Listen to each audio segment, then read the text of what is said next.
Welcome to That Comic Smell podcast.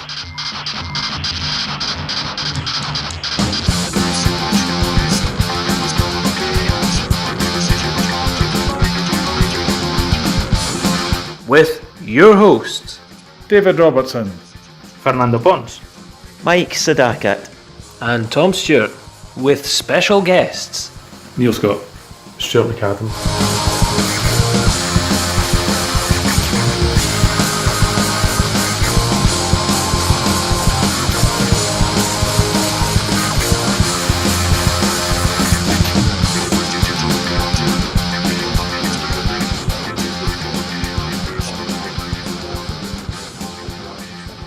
Anyways, the point is that one day we were just making idle conversation, and I was like, so he had a Star Wars room, right, in his attic, and it was all like museumy about all the toys. And by the way, his comics is fine, but Star Wars. that's what it is. Anyway, he was dead proud of this, and I was like, so what's like the most valuable Star Wars toy or thing? You know, is it a boxed Millennium Falcon or whatever? And he was like, it's this one called Yak Face. Mm-hmm. Yep. And no, No, I know. But then he turned around and he went, so it's Yak Face, and I was like, so who's that? And he was like, oh, it's a guy that was in the cantina, or no, Jabba's palace. And he kind of looks a bit like a yak. Yeah. And I was like, go and show me a picture of it. And he showed me a picture of it. Mm-hmm. And I was like, I've got one of them. Brilliant. And he was fucking raging. He was so raging because he paid he's got about 4 of them, and he paid 300 quid for an unboxed one. Picked one up by mistake. And my uncle had been in, apparently they were limited release. Yes. In Canada or one of the, a market like that. Yeah.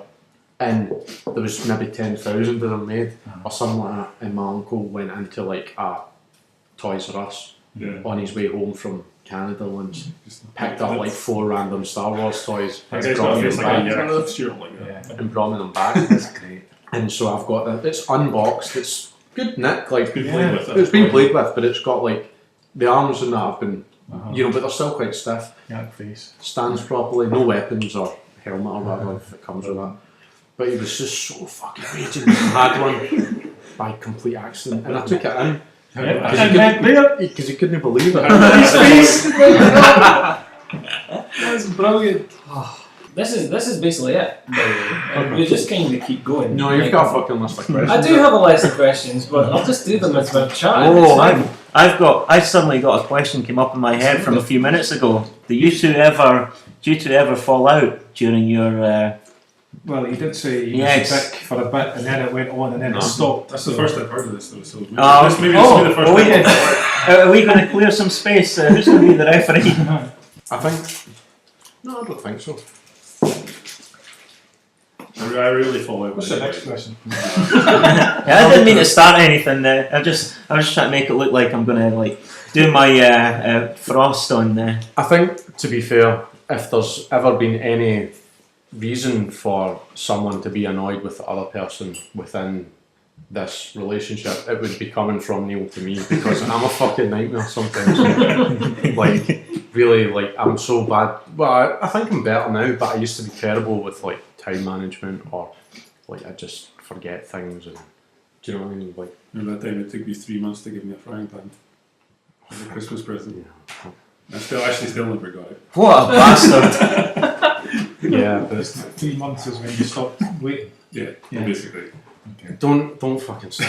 That's the worst example you could have picked right now, because the reason they never got the frying pan is because it was in Dundee police station as evidence. Because I bought it, and then I was in Duke's, and for some reason I came down from the toilet in Duke's, and the guys were like, "You need to leave, you're drunk," or something like that. I don't even really remember. And I was like, "Okay, right, why, blah blah blah." But the guy hit me in the back of the head, and I was holding a frying pan, and he sort of pushed me, and I swung the frying pan round and smashed one of the frames on the Duke's. At the door they've got frames with bands coming up or stuff, menu or whatever, and they phoned the police, and the police took the frying pan off him. Arrested the fan. I thought you were going to say the frying pan had the imprint of his face. Take that to idea. Does it match up? Just press it in his face to see. It's like the row of people, the suspects, and you have somebody standing there holding the frying pan up. If the frying pan doesn't fit, you must have quit. Yeah, we've never fallen out. I think we managed to build a canoe together in a month, working till like 3 a.m. Yeah. And then Stuart would drive back to Glasgow to work in a comic shop. The only time that I killing think each other. I've ever seen you annoyed as well was that story that I tell all the time about you twisting it's like wee bits of brass wire. Yeah. Making the canoe, you had to you had the slats that went up like that, and there was wee bits of brass wire. Was it brass? Yeah. Well, And copper. Copper, and you were twisting them together, and then we had to put like a front bit in, and it kept slipping. This was, I don't know if you've ever been at Tin Roof. Well, you have, David, but Yeah. did you go, Mike? Where's this? You remember where we built the treehouse for that launch? Were you there? No. No. Anyway, it's a big warehouse in Dundee. Oh, is that the one that's just just Opposite along Loch Hog Ness. Hill? Yeah. Yeah, I have So been it's like there a once. drafty red brick warehouse. It's got no heating. And we We were had doing this this big fucking This was like February. space heater. Yeah. You know the big things that are like big cannons, Yeah. and it was going like from a pure shit. We're standing like so close to each other. You were holding one side, Yeah, my goodness, yeah. and I'm like, Neil, just move it 1 millimeter north. Because I couldn't think of, and we're just shouting at each other, and then it would just go fuck you, and it would go right. And I'm the kind of person when I get annoyed with something like that, I fucking pick up a screwdriver and fucking launch it across the workshop. But you just went like that.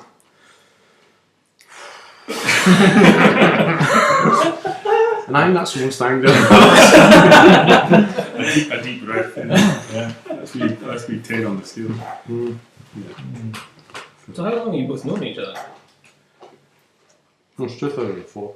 Yes. What is that? 14 years. It seems ridiculous now. Mm-hmm. Oh my god. First year of art college. Yeah.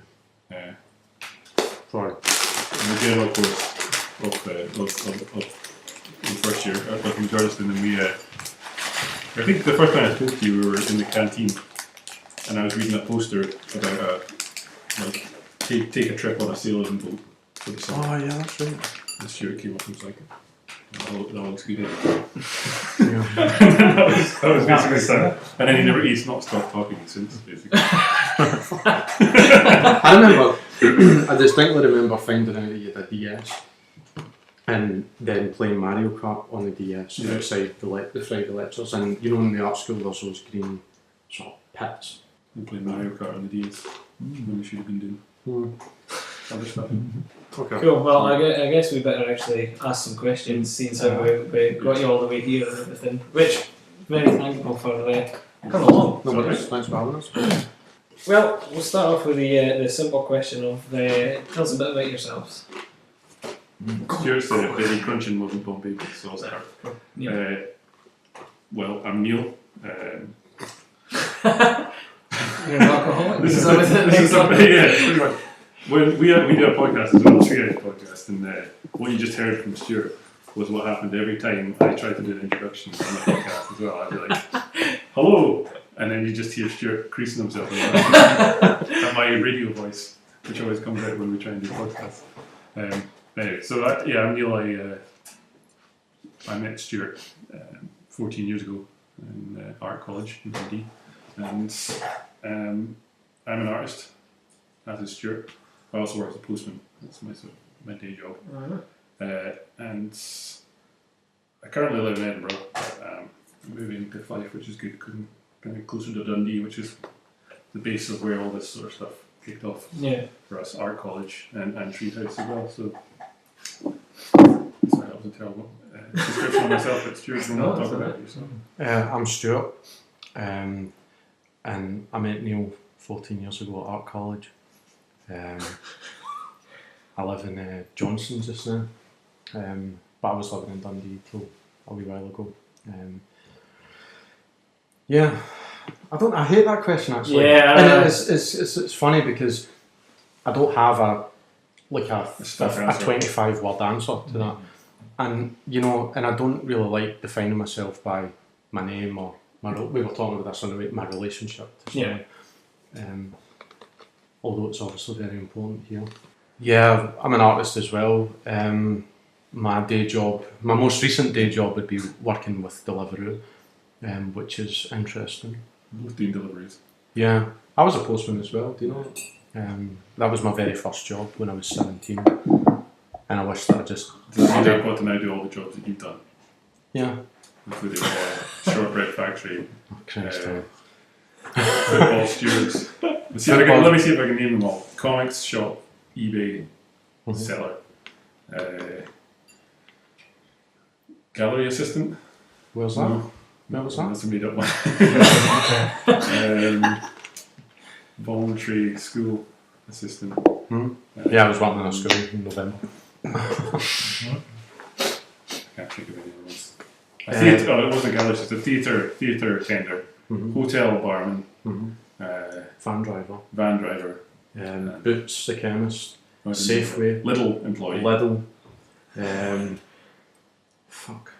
You like me, just get really bored in one job, so move on to something else. It tends to. Do you know what it is?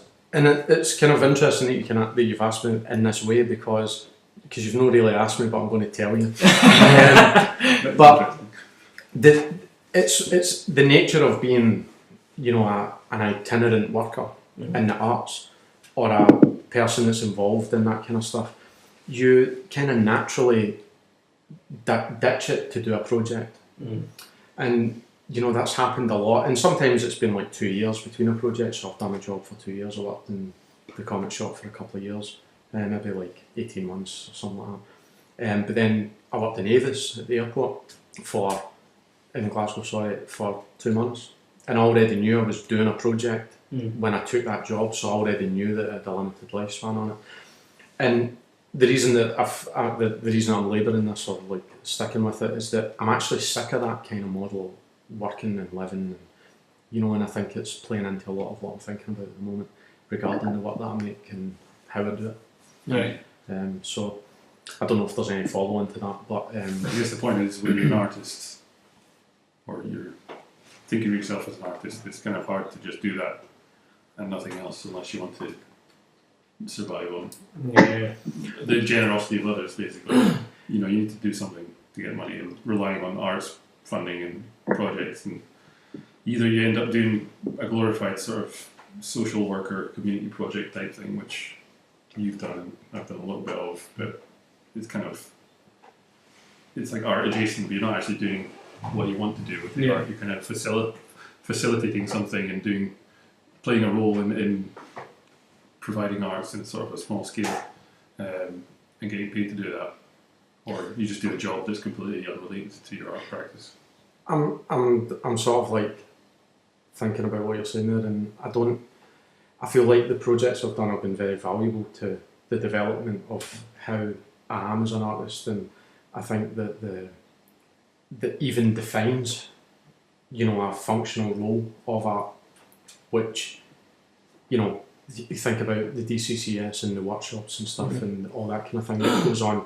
I think that there is a functional aspect to it that I actually enjoy, the sort of working like that. But there's also, when you're working to someone else's agenda, then they can just end the project, and it might not be the natural end for you, and then that can have a discrepancy. Yeah, the issue with it is if any permanent job in that sphere, I think, gets further away from that idea that it's actually useful to you in terms of what you're doing.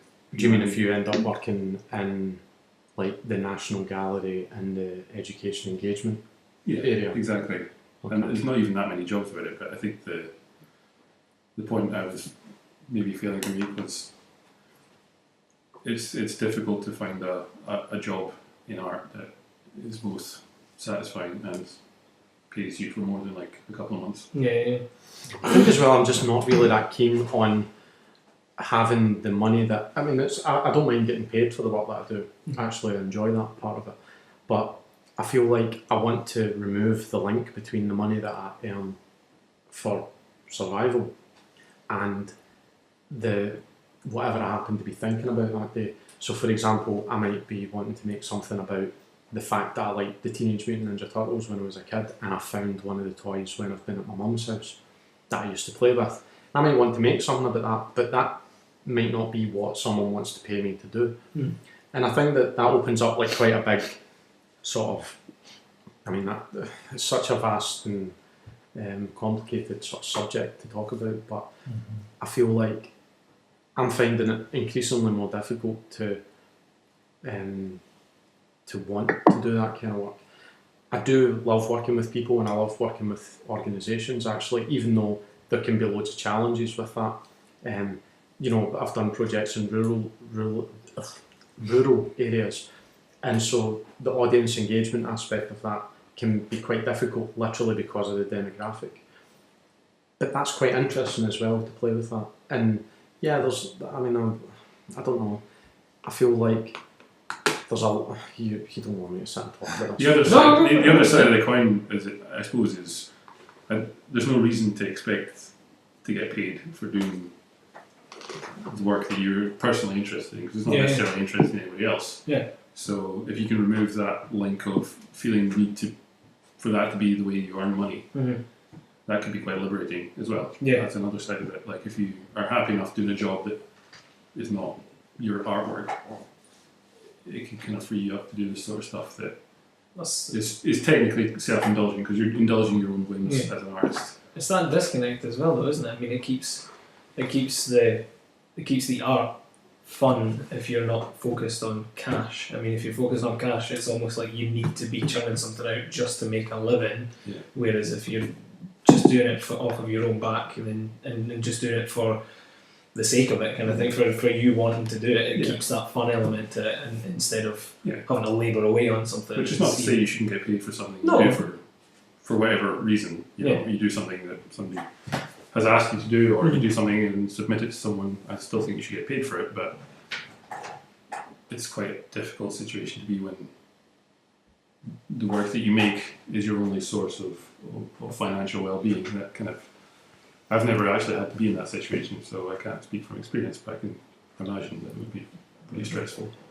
I mean, I've been given a lot of freedom to do the things that I want. A lot of the time you get the feeling that people are investing in you to develop your own work and to develop as an artist. And, you know, that's probably the majority of the feeling that I've had. There's just been quite a few times where I've done a project and, you know, I've had to give up a job. Like I gave up the van driver job, for example, that we were just talking about. And I did a sort of month-long bit of work. And then I was just kind of like out of my arse. And I found that quite, I didn't really think about it at the time as a problem. But then as you get older and you start having different things going on in your life as well, you start to not be so keen to just drop everything, because it really takes away the means of your production. You know, a good, like an easy, for want of a better expression, part-time job or a full-time job can really facilitate a lot of the work that you're trying to do, because you can just plod on and do it, and you can afford, you've got the means of it, you've got the support network there.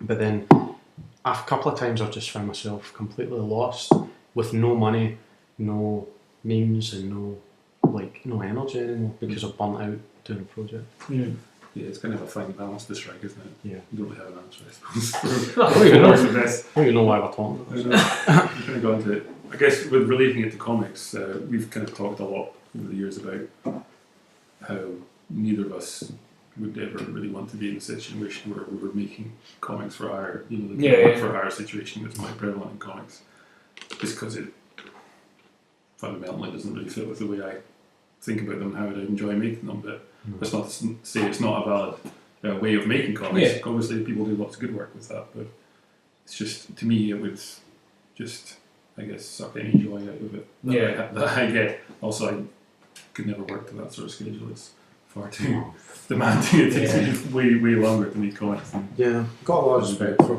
people like Nando who are doing that, trying to do that. Because it's like very intense, so I just couldn't work at that rate. No. But is that why you decided to start Treehouse, or just to keep it something between yourselves, or? Well, I actually thought you might ask this, and I've kind of been thinking about what my answer could be, and I thought of what you might answer, and I thought about if there was going to be any discrepancies between us. You go first. Because I actually see this Treehouse as basically, when we did a couple of projects in a good number of years ago now, 2011 and 12, and as one of the outcomes for that project, we made a comic, and it's the idea of doing the comic was kind of like something that we kind of had this idea over the time of doing it, because basically, even though we both trained as artists and that sort of fancy way of talking about it, we played Nintendo games, read comics, and played football. Do you know what I mean? Like things that seem out of sorts with that sort of quite pretentious kind of art sort of thing.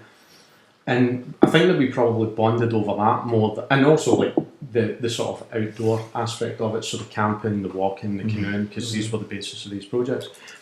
And while we started doing some work together. We did a walk along the rivers Isla and Tay, and once, was it round about after the Isla flows into the Tay, it becomes navigable by boat. Canoe, So Neil had borrowed his friend's canoe, and we jumped in this canoe and canoed right down through Perth and out to Broughty Ferry. And we sort of made a few sort of investigative kind of outcomes to that, a couple of drawings, picked up some stuff on the way, and what else did we make? You made a raft. We made a book. We made a wee booklet. It was all prose. Yeah. Pictures. And then we were sort of sitting a wee while after that. We were actually playing Pro Evolution soccer on the PS2 in the gallery space, because we had a TV set up, and we were like, let's get the exhibition at church, so we were like, let's get this off and get some real stuff on. I think you beat me. I beat him 6-2. 6-2. I've actually got it in VHS. No, we were just sort of like, because at the same time, a couple of our friends, Cam and Fraser, had organised this thing called 24 Hour Football, and it was a 24-hour football match in Generator up in the Mid-Wind. And so we played in that with a whole squad of other folk from Dundee kind of arts stuff. And then we were kind of, one of the things we were thinking about was we could do like, you know how you can set the time on a football game for like 90 minutes. And I think in Pro Evolution you can only set it for like 50 minutes or 45 minutes for both. Anyway, the point being is that we were going to do like the video game version of 24-hour football. And that's why we recorded it. So that I'm just qualifying why we recorded it. Not that I had a sneaky suspicion I was going to thump him 6-2. And I thought, I'm going to stick a VHS in and get this in tape.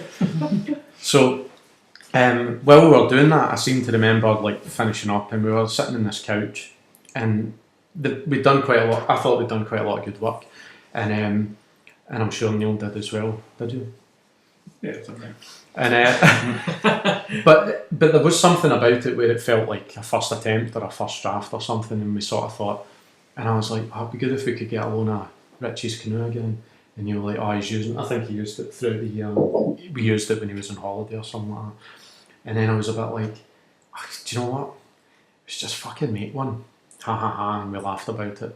And then about 3 weeks later, Neil got back to me, because Neil's much more of a kind of like, Neil's actually got the skills to build a canoe. I've got the skills to sort of go, it'd be dead funny if we made a canoe, wouldn't it? And then never do it. But Neil get back to me, and he was like, I was thinking about what you said there about that canoe, and we probably could make one if we we could get some money, and so we applied for some, and cut a long story short, we applied for some money, and Neil and I made this canoe. So it was 50-50. No, it was 50-50. But I remember sitting outside him before we started building it, and I think he said something like the natural next step would be to build a boat. Yeah. We'd already made a journey with a canoe, and so to just do it again would have just been repeating ourselves. So, and it made sense for the way we both work as artists. We kind of both, if we had to define ourselves, we probably, if somebody asks you what do you do when you say you're an artist, easiest way to apply is to put in sort of language that most people understand that haven't gone to art college. So you usually say sculpture, and Stuart usually says sculpture as well. It's the easiest way to frame it, in that we work in sort of three-dimensional ways. We make journeys, or we build things, but the things we build are usually functional in some ways. So the canoe was a functional sculpture, and then we would make it together, and then we would use it for the journey. Yeah, and I think that actually is a good way to describe it, because someone recently sort of really hammered me to define myself, and I don't really tend to do it, as we found out when you asked at the very beginning, and I sort of stuttered and I just point blank refused to answer. But if pressed, I would always say that I was a sculptor. But what have I made? I've probably made 3 things from sculptural materials like wood or metal or something like that in my whole life, and they've usually been pretty crap. Or part of a bigger process. But as you're saying, it did seem like the next step to make this thing. So then we followed it up very next year. So the timeline was some summer 2011, September 2011 we put on an exhibition, in fact at Tin Roof, which we were talking about before. Well, maybe it's on the recording, I don't know. But then we then had the canoe built by February, March. And we had to get it done by the end of March, because we were heading out. We had booked time off, or I had time off from work, so we had a deadline to finish it, which is why we were working till 3 a.m. To get it built. So we had it built in 4 weeks or 5 weeks. We bought a kit just for the sake of clarity, because we'd applied for money from the Dundee Visual Arts Award, and it made more sense because neither of us had actually built a boat before, and we wanted to have a certain sense of it might actually work. We probably just put it in the Clyde and instantly. Yeah, I mean it's kind of interesting, because actually a lot of people did say, "Oh, you're not worried." My mum, for example, was, "You're not worried that this is just going to sink the minute you put it in?" And I was like, actually, that is the least of my worries, because if it sinks, it sinks. It'll just start sinking, and I'll get out and I'll walk back to the shore or whatever. And I had more confidence than maybe my mum or whatever in my ability to make this work. But the thing that I was most worried about actually was because we were going on the Clyde, and then in the canal. Would it be worth it? Yeah, I'll just tell you. So the first trip was actually probably something that was quite personal to you. The landscape that we walked through was the landscape that you grew up in. So it was kind of like Perthshire and down through Cooperangus, and then it ended in Dundee, which I think on the trip we kind of decided was apt, because that's where we'd met. But then I don't know at what point Leslie got involved. It was after that, for this show in 2011. So Leslie was running a gallery called The Outby in Pittenweem, and she asked us to sort of, if we were doing something else, would you have a show of it in the Pittenweem, what was it called, Outby Gallery? So we agreed to that, and then that was our final destination for the next trip. And then we sort of thought, well, where will we go from? And Glasgow seemed like the most sort of apt place. I don't really remember the decision making process that led to that. I think we just thought, we'd gone sort of vaguely north to south, following the line of a river, so it made sense to kind of go west. Because we're finishing on the east coast, it made sense to start on the west coast instead of connect those two. And then I kind of grew up there anyway. Yeah. So it was quite interesting for me, because I think one of the things that we both felt, I definitely felt it, was the idea of how you have this adventure in your back garden, because we were in places like, what's opposite Erskine? Bowling, and Erskine Beach, and places where Kirkintilloch, and at the marina. Places you kind of pass as in your motorway driving through. Yeah. So all these places where just as road signs, or you'd experience that as the area you grew up in, but you knew the names, but then you're seeing it from this new perspective. So, because we had done this trip, I'll just jump to that. So, because we'd done this trip from the canoe, we were looking out, we'd taken loads of pictures, we'd shot film and stuff like that. We thought it'd be quite nice to somehow represent what it would be like for people to look in at us. And then that just naturally kind of led itself to a comic. So we ended up drawing together, I think we split it, didn't we? We sort of split it you'll draw these bits. And we had the film kind of in our minds, at least, if not fully edited at this point. And we kind of wanted to find a way that would fill in the blanks of that sort of narrative, because the film is very literal of the journey, but there's big gaps between, because you don't obviously show the whole thing. And there's all this stuff that happened that we knew about, but nobody else was going to know about unless we showed them somehow. So the comic and the film kind of came together as like a piece to give the whole story, and as a way of giving our sort of, I guess, more conversational take on the journey, because the film's quite well, it's wordless basically, apart from one small section. It's more of a sort of visual. Yeah, and I think that, you know, I know the exact panels from that comic that really tell this story. And it was, we were going along near Mary Hill in the canal in Glasgow, and there was like 5 sort of teenage girls that were walking along towards us. And I don't know if you've ever done anything like this, but if you're sort of like canoeing along like by Great Western Road, and there's like some guys fishing, or like just like a JK walking towards you or something like that, you just, and you know, it's not even, it's just like a prejudgment. You're like, oh God, what are they going to say? Because actually there were people that we were sort of like past some folk, and they were like, there's 2 fucking dicks in the canal. and we're just like, all we were doing, we didn't even know they were there. And so you got like this kind of incredulous response from people. But there was these 5 sort of teenage girls who just couldn't believe that there was that anyone would even go in the canal or anywhere near it. Don't even know why they were there. But we were paddling along, and they had phones out with like shooting us on video, like just totally incredulous.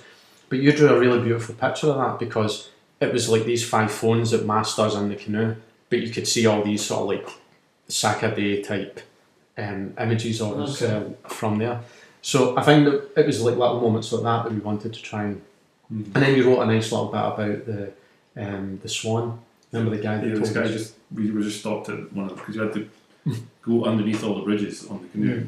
Some of them were like a foot something like from the water, so we had to lean back. If you're in a big boat, they open them for you, but there's nobody to open it for us, so we had to just sort of like squeeze ourselves like limbo under these bridges, and we couldn't face doing it at one point, so we just got out for it and pushed the boat under and walked around. And this guy just came up and told us a story about foxes that hang around, and there's swans that nest on the canal, and then the fox would come and eat the swan's eggs, and this whole story.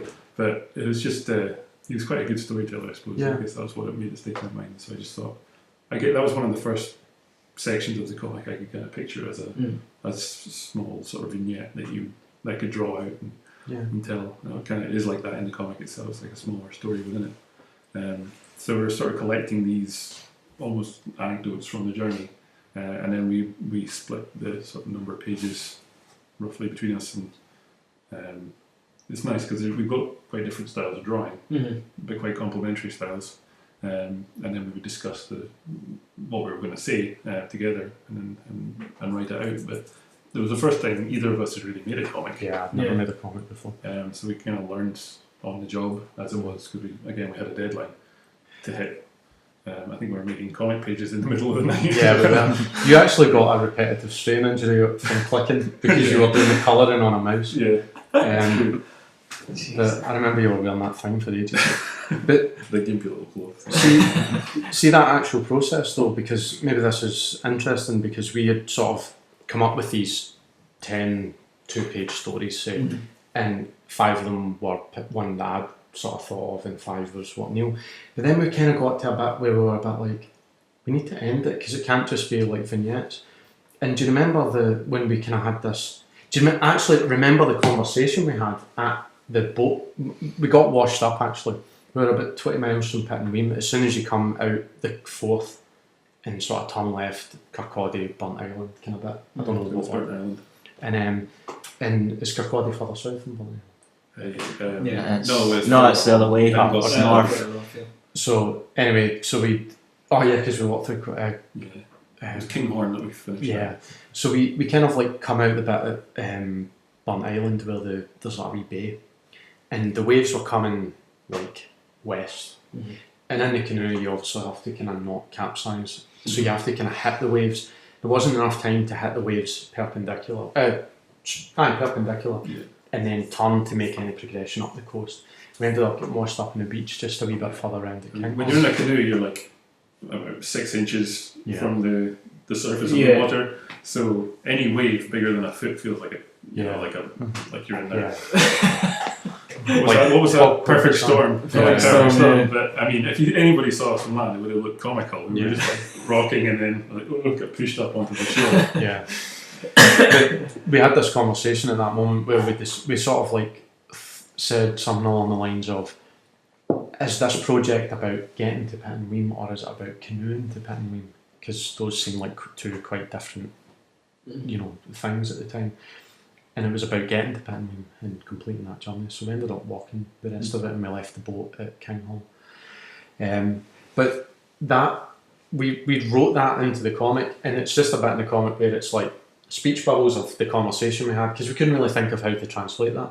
But the reason I'm mentioning that is because, when you think about someone writing a script and then sending away that to an artist who draws the pencils, and then they send it to the inker and then the lettering and all that process. And I think there was a moment, I think that was the moment where we were actually really collaborating on the On a actual, single page. on the outcome, rather than maybe collaborating on what the structure was going to be, which I also thought was quite. Because I remember you drew the speech bubbles and wrote the Yeah, you conversation, drew it. and then I drew a picture just of the canoe sort of tucked beside the shed, which was that wasn't the last page, it was the final image of the comic, and I think we had a page of text or something afterwards. Anyway, I mean, that's all well and well about that Union project, but we called it Union because we mistakenly thought that the canal that linked the Forth and Clyde was called the Union Canal, and we thought it wasn't, it was called the Forth and Clyde Canal. Should have been pretty We did obvious. pass it. In fact, I actually looked at, because I've been clearing out a lot of stuff on my computer, and I actually found the video of us paddling around the basin of the Falkirk Wheel where the Union Canal branches off. That's kind of funny. But soon after that, we'd made this comic, we did a film, and I think we kind of both. I mean, I look back at that and I still feel like, 6 years ago. Seems like quite that's a long time, to have reflected on it. And but I remember soon after that we were kind of like, we should make a comic. We should do a comic where where it's just the stories that we've got, and it wouldn't have to be tied to a trip or a project or something. And I don't know if you remember this, but we actually applied for the Yuck and Yum were doing a project where they were going to fund, say, 4 unique scenes over a year, and we put in an idea for what eventually became Treehouse, and it was going to be like some essays, some not essays, but some writing, some photos, some stuff from comics, some comics that we had drawn, and I think we kind of got in touch with some of the kind of preliminary people like Ewan, for example. I think Ewan and Fraser were going to be part of this at this point. But actually, it's quite, the reason that I'm bringing this up is because I feel like there was this sort of like tipping point where it was art. We made a comic as artists in the first. Well, I certainly feel like I did. I'd just chosen to make a comic rather than a sculpture or a It was performance. just the right medium for what we were trying to do. And the thing that I was kind of, I think we both said what we don't really want to encourage was like artist responses to the idea of comics and get a whole load of like Deconstructions. you know what I mean, like, and that's fine actually. I actually really love that kind of stuff, but I really wanted, because prior to us working together and then the trip that I did, because I think you'd done a lot of work outside. I don't know if you'd done any long trips, particularly as artworks. No, not like that. I've done stuff working out in the outdoors, and I did that cycle journey and stuff, but not. Oh yeah, that's right. Yeah, not any long term things. Because in 2010 I'd sort of like set out on my bike to work with some artists in the Netherlands, and I cycled to the Netherlands and sort of like made stuff en route and made a video, and it was very sort of like, I called it a proposal. Although pretentiously I called it actually een voorstel, which is Dutch for a proposal. And it was round about that time, I think we'd been in contact about that, and you asked, we were bouncing ideas off each other, and then when Colin your friend, our friend Colin, was supposed to go on that trip, but then I think he got a job in Ireland or something like that, or he was doing something in Ireland, and you're like, well, I'm still going to do it if you want to join me. And I always think that was like, you know, coincidence or something that it kind of led to all this. It was fortuitous. Yeah. In the But- right place. But anyway, with Treehouse, and then we just sort of started like, who else do we know who's making comics? And I think some of the first people were Andy, I think, well, we knew Avro. friends of ours who were artists or were, you know, we knew liked drawing or had already made comics of some form, like Ali Smith was kind of, he'd been doing lots of drawing and stuff, which was kind of comic-like, if not actual comics, and just from being in the art community in Dundee, we knew a lot of people, and we knew the kind of folk that we might be interested in. I don't know, I think it was your suggestion of the anthology format. Like, what if we could just make a publication that we could have all of our friends in, basically, as a way of showing, you know, rather than it just being the two of us, this is a way of making a really interesting publication. But showcasing other people's work as well as your own. We're kind of almost like, what's the word? Prompting people to make comics. If you know what I mean, they already knew they wanted to, but maybe just didn't have the output for it. So it's almost like we'll ask them, and then if we ask them, then they'll probably do it. You know, and I mean, the first issue we had, me and you, David Kerr, Joe Helfer, Ali Smith, Andy Herd, Norrie. Was there just 7 of us? 8. Avro. Sorry, Avro. and for example, Andy, neither of us knew Andy, but we knew other people knew him, and then he just happened to have an exhibition at Tin Roof, which was an exhibition of his comics, and they'd been web comics up till this point. He had never done anything in print. Pandyland, that's the name of the web comic. And he just, you know, he was living in Dundee, so we just approached him at his exhibition and said, "Do you fancy this?" And then other people we'd known from art college, or David you'd known from Glasgow, and you know, David from. It was a very sort of free-form start, I guess. We just met up in the pub and said, "Look, we didn't even have a name at that point. We're just like, we want to make a comic if you guys are interested," and everybody was. And then you came up with the name. I was going to say, what made you come up with the name Treehouse? Do you know what it was? Ongoing debate was about like, what the name was going to be. Yeah, This is like 30 suggestions in. Honestly, like, I think I remember sending you, like, every time I'd have an email open at work that would just be like title names. So like any word that came into my head, or like I'd just go, right, add it. And then Treehouse came out, and I was like, I quite like that actually. And then I think he said the Treehouse Collective. Yeah, which was a nice image, but then we just thought, well, Treehouse works. And then it just sort of like, I mean, I quite like to say that probably I think this coincided as well with the projects that I'd started to do with communities and stuff like that. And I was kind of, you know, I think one of the things that we forget is that we were trying to bring people together. Yeah, that was the main purpose of it, really. And that's actually like, that still remains for me, because I don't remember the last ones I had stuff, and in fact it was 11, I think. But before that I missed quite a few issues. But you know, it was for me the sort of people that I've met through it is actually where a lot of the value lies. I mean, we you know, maybe this isn't really that interesting, but we didn't really want to edit or anything like that. It was just sort of like, here's a few pages, whatever you've made, because you know, I think you can start interfering with that too much, and then it becomes quite agendaed, if that's a word. But we were kind of like, whatever anyone's making, unless it's horrendously offensive or terrible, just, I mean, like, but we did actually talk about this, because we were like, see if we get someone puts something in, because we got the Dropbox, you know, if someone puts something in the box and it's just absolute garbage, like terrible drawing, incomprehensible panel sequences, and it was like, my definition of bad was never whether it was badly drawn or anything. It was just if it was like just had so little thought put into it. Somebody just tossed it off. I was like, Yeah. oh, this will be funny. I'll Yeah. just do a shit job. Yeah. Like, half-arsed it. That would be the only time I'd ever done. And we've never had anything like that, so we've never had to do that, which is great. And I mean, a lot of the time, I think you would just have addressed it Yeah. by, conversation. Yeah.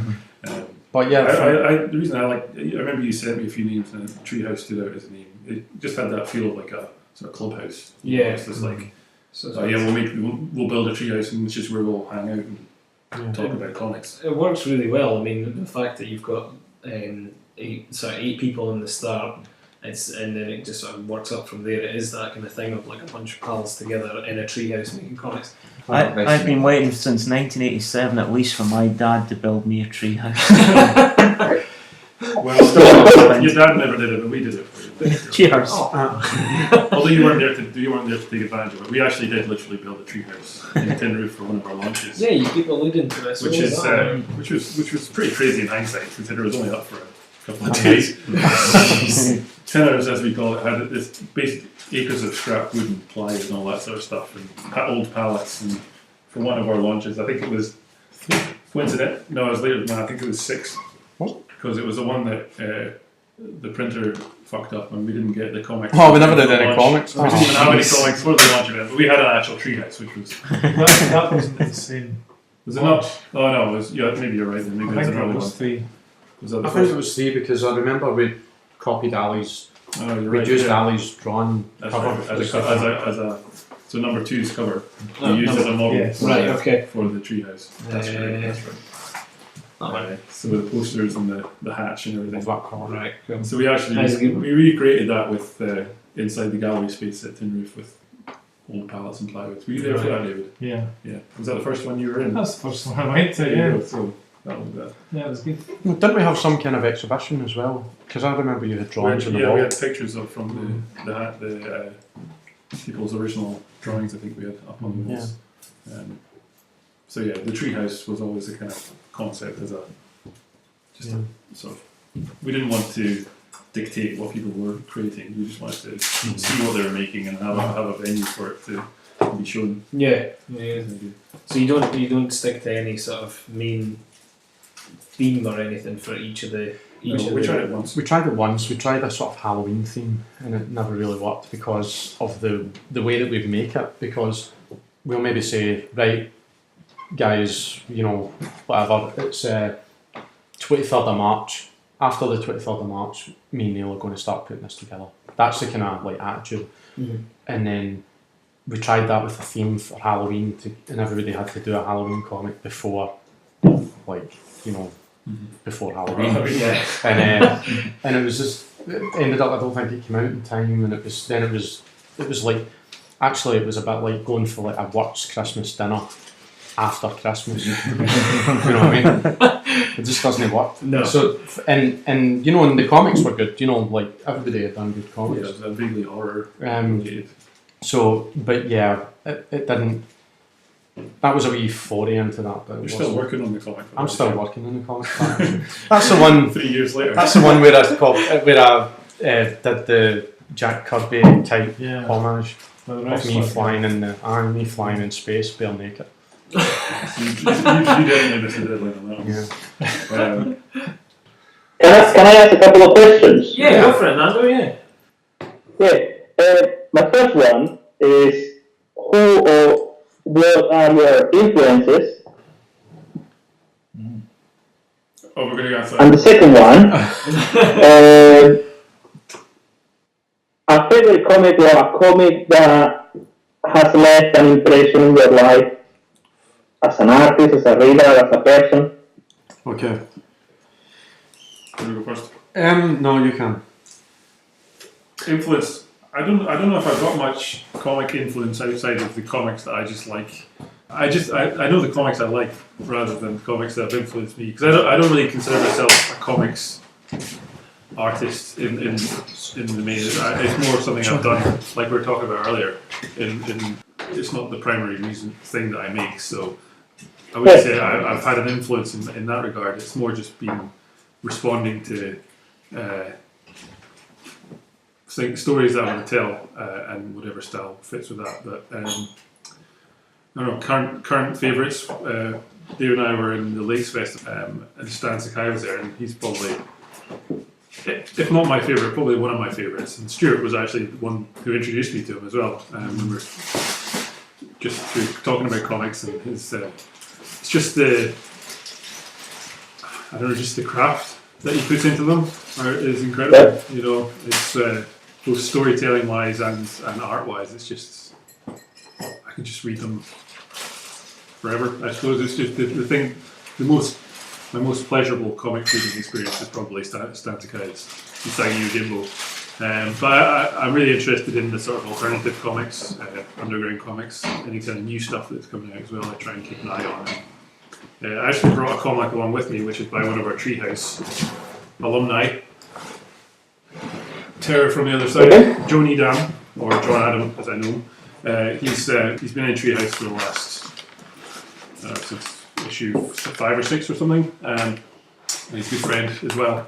But he's recently put out this graphic novel, his debut graphic novel, which is fantastic. It's like kind of a hallucinatory trip. It's about this homeless guy who's he's basically just trying to find shelter from a storm, and he stumbles his way onto this boat upon which strange things happen. And once he meets the owner, and it kind of evolves into quite a tense and strange experience. And the thing I like most about it is John's got quite an energetic art style at the best of times. And it's as the story starts, he's kind of reined in a little bit. It's quite contained. There's lots of mark making with it, the rain and everything. He's a lot of ink wash and stuff, which is nice. But then as the story devolves into chaos, his kind of art style devolves into, well, it becomes completely abstract at one point in the story, and then works its way back into more realistic. But it's really impressive the way he's sort of allowed his kind of energetic drawing style to really explode with the narrative. It just works wonderfully well. So yeah, it's just come out. It launched with us when we had the recent Treehouse launch, and I'd encourage anybody to pick it up because it's really good. And he's a local creator. Anything we can do to support our Treehouse pals is, it's what we try and do. John's got Absolutely, yeah. John's got a really interesting style as well, and I've not seen that yet, but he's It's really gets pretty well as it goes on. So that's Nando. I don't know if you're able to make that out. That's John's kind of one from Treehouse 7. Yes. Have you seen that before? Yeah. I'm pretty sure I've seen something like that, but yeah. Yeah. Yeah, well, there you go. That's my answer. You got anything, Stuart? Yeah, it's an interesting question because I actually don't know if I really like comics that much. Because I'm being slightly facetious. However, what I'm meaning is the thing that I really like about comics is the stories, as in the synchronicity between words and pictures, and I tend to either ignore or, someone would have to be doing something really special like Chris Ware, or, like you're saying, Stan Sakai, something like that really stands out as a single. I probably do preference single authors, actually, within that. I probably take a lot more of my reference points from, ironically, probably when I'm trying to do a comic, I do a lot of reference points that are art references, but if I'm doing an art, it's usually that I'm picking like pop culture references or like computer games or something like that. Doing an art. Yeah. So I don't know if I can answer that particularly.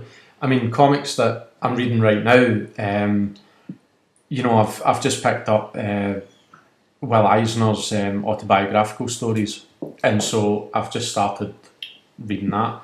But a lot of the time when we've done the Treehouse podcast, that's one of the first sort of questions that we maybe use to get the conversation flowing. What comics have you been reading? And sometimes I've read 50 other than the one that we're maybe going to discuss that particular week. and then sometimes I've not read anything for months and months. There's been times when you've gone through a big spurt of just downloading comics on your iPad and reading old back issues of whatever, and sort of tangentially related to what we've talked about, but sometimes just going off on your own sort of. I mean, when I was growing up, my dad actually worked for DC Thompson and as a truck driver, sorry. And so, you know, I used to get every week a solid dose of the Beano and Dandy and even the Bees on Topper, because I'm kind of that age. And you know, so I grew up with that, and I always liked comics. You know, I had the Turtles comics as well, the American ones and the Archie. Well, I know they're American as well, but you know, the animated cartoon ones as well as the Fleetway. I think the Fleetway reprints. I think so, yeah. And then when I was at school, it was, you know, Spider-Man and the X-Men and Age of Apocalypse and all that kind of stuff. And then I kind of got out it for a long time. And it was actually when I started working after being at art school as a van driver, I started to just kind of pick up the collected trade paperbacks of Usagi Yojimbo and you know, Ultimate X-Men or something like that. Like these kind of things that, because I always find that the Marvel DC stuff quite inaccessible for a number of reasons.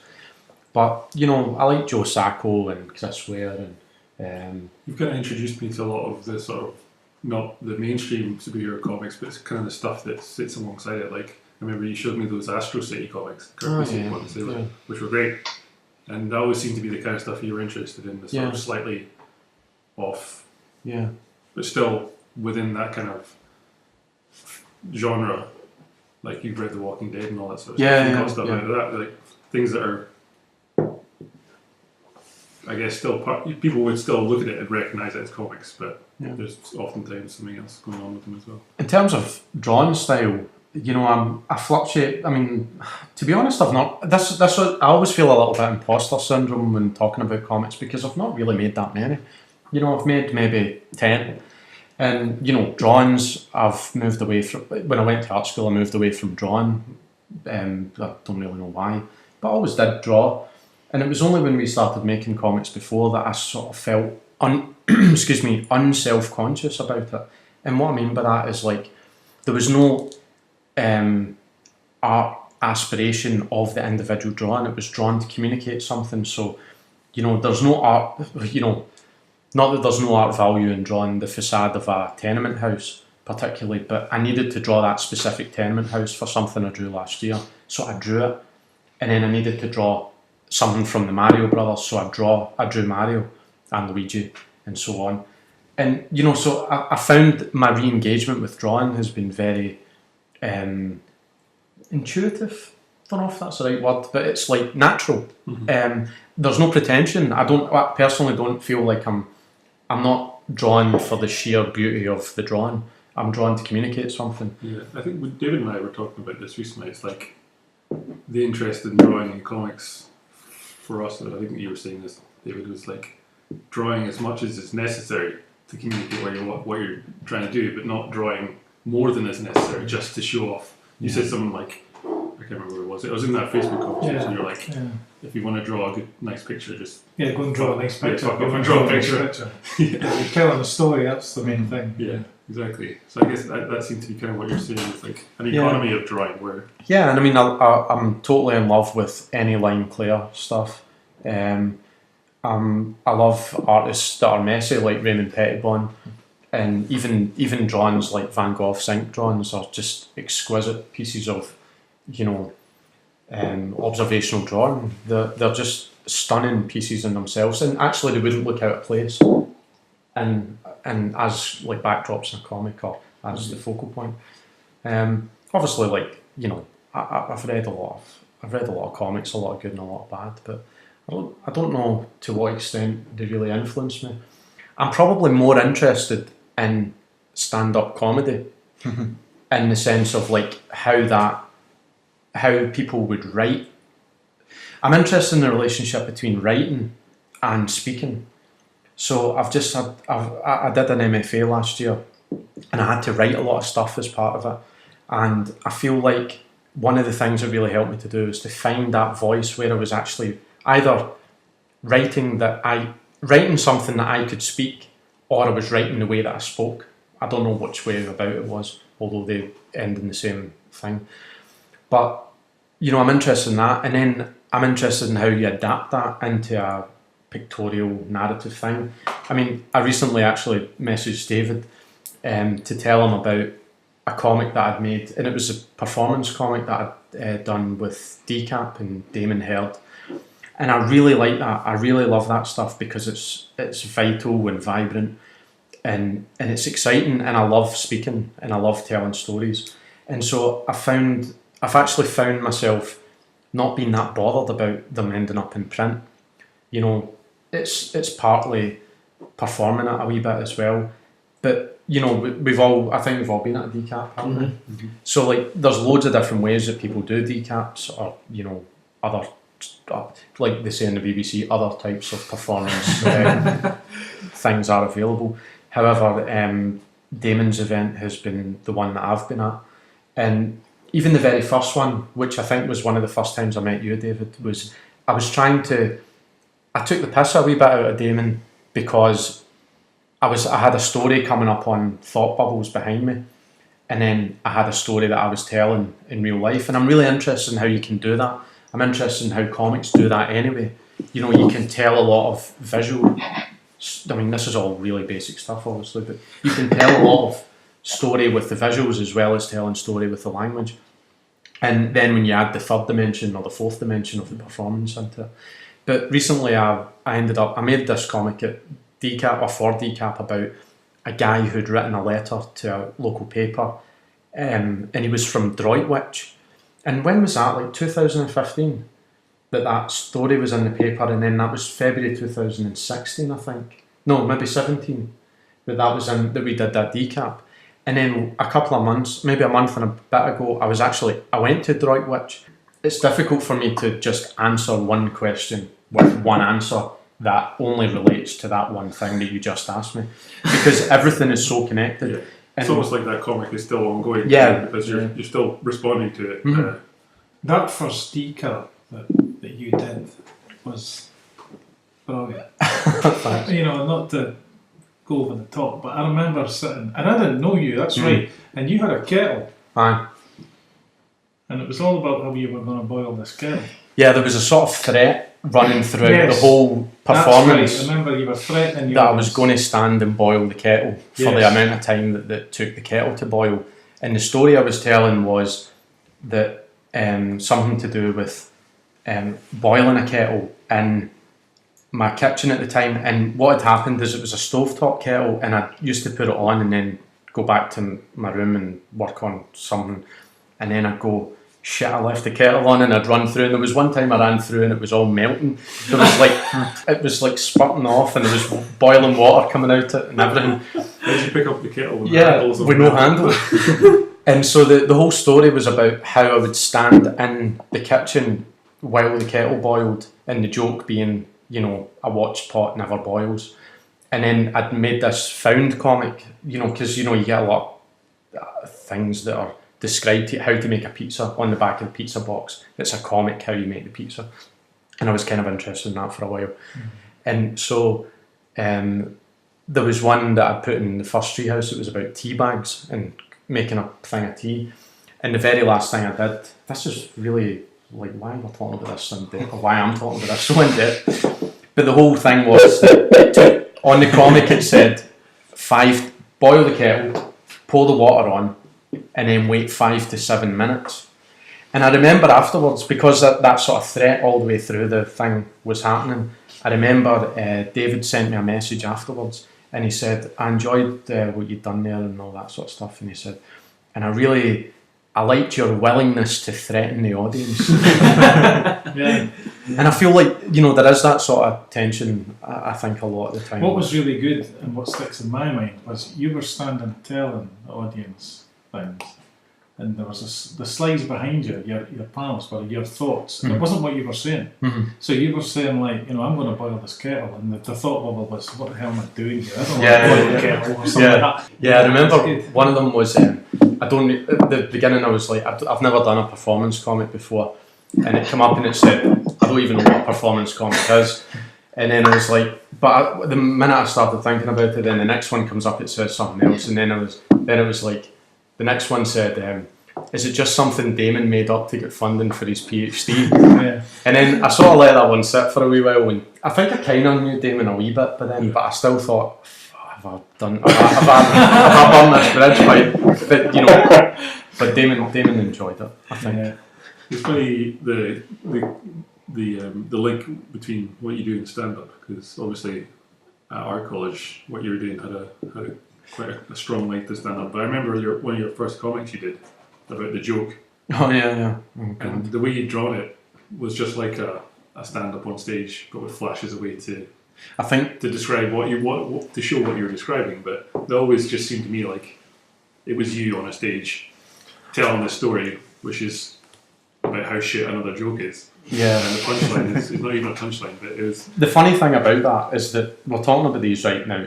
The drawings that I did for that comic and for that decap were really crap. They were like pencils, just done like as quick as possible. But you know, obviously we're talking about that thing. But just in case anyone's getting the impression that there's some like that these things are profound, they're not profound. We're just friends and overanalyzing them.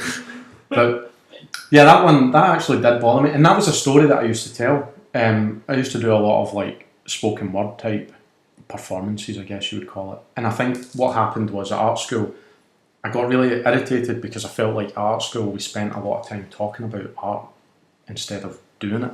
And then I realised actually that I was being like hostile, and that doing that was actually the process of the artwork. And a lot of the conversations led to the things that would eventually be made, such as the boat, or the, you know, you did a painting of flowers, and or that we found all the footballs and we made that thing, like the Jeff Koons reference. And so there was all of it's born from conversation, I think. But yeah, I used to go and tell these kind of like little snapshots, these wee 4 or 5 minute sections. And that joke, the joke just used to really annoy me, because everybody thought it was funny. You know, people laugh at a moment when they're supposed to laugh. And that's what was happening with this joke. The joke was, what's the difference between a giraffe and a JCB? And then the guy was like, one's got hydraulics, the other's high bollocks. And I just didn't think it was funny, right? And the other thing that I thought about it, he had actually said, oh, he thinks it's funny. There's always one that thinks it's funny, and then you've got to do a wee detour to not make them feel like a total outsider. Even though they're on the Skype. Don't worry, Nando, I'm smirking as well. But the thing That's was, okay, I won't take it personal. the guy said, it's like that old joke. And I was like, that isn't even an old joke. You know, an old joke is like, why did the chicken cross the road? That's the structure of an old joke. Yeah. But the thing that was the thing that really stuck with me is that I just was like, there has to be something in common with two things for you to make a joke about the differences between them. What's the difference? Yeah, and the example, completely different. The example that I used was, what's the difference between a Rangers fan and a Celtic fan? And it was at the time when Rangers had been relegated and gone bust and all that. And it was like, one supports a crap team in a crap division, and the other one's a Rangers fan. Is that the right way around? Do you see what I mean? To try and imply that Celtic playing in the Premier League were crap and a crap team. But so there has to be some kind of commonality. They both support teams in Glasgow. That's the idea. So then I was like, what is the difference between a JCB and a giraffe? And I was like, one's a JCB and the other one's a giraffe. That's you know what I mean? That is the difference. Yeah. Anyway, so there you go. So your influence is everything. Yes. Yeah. I hope we answered your question, Nando. That was neither of us really had much to say that was relevant, but hopefully it was interesting. Yeah, it actually was quite interesting. And also the origin of the Treehouse and how you collaborate together. That's sort of road trip. Yeah. But on a boat, on a canal.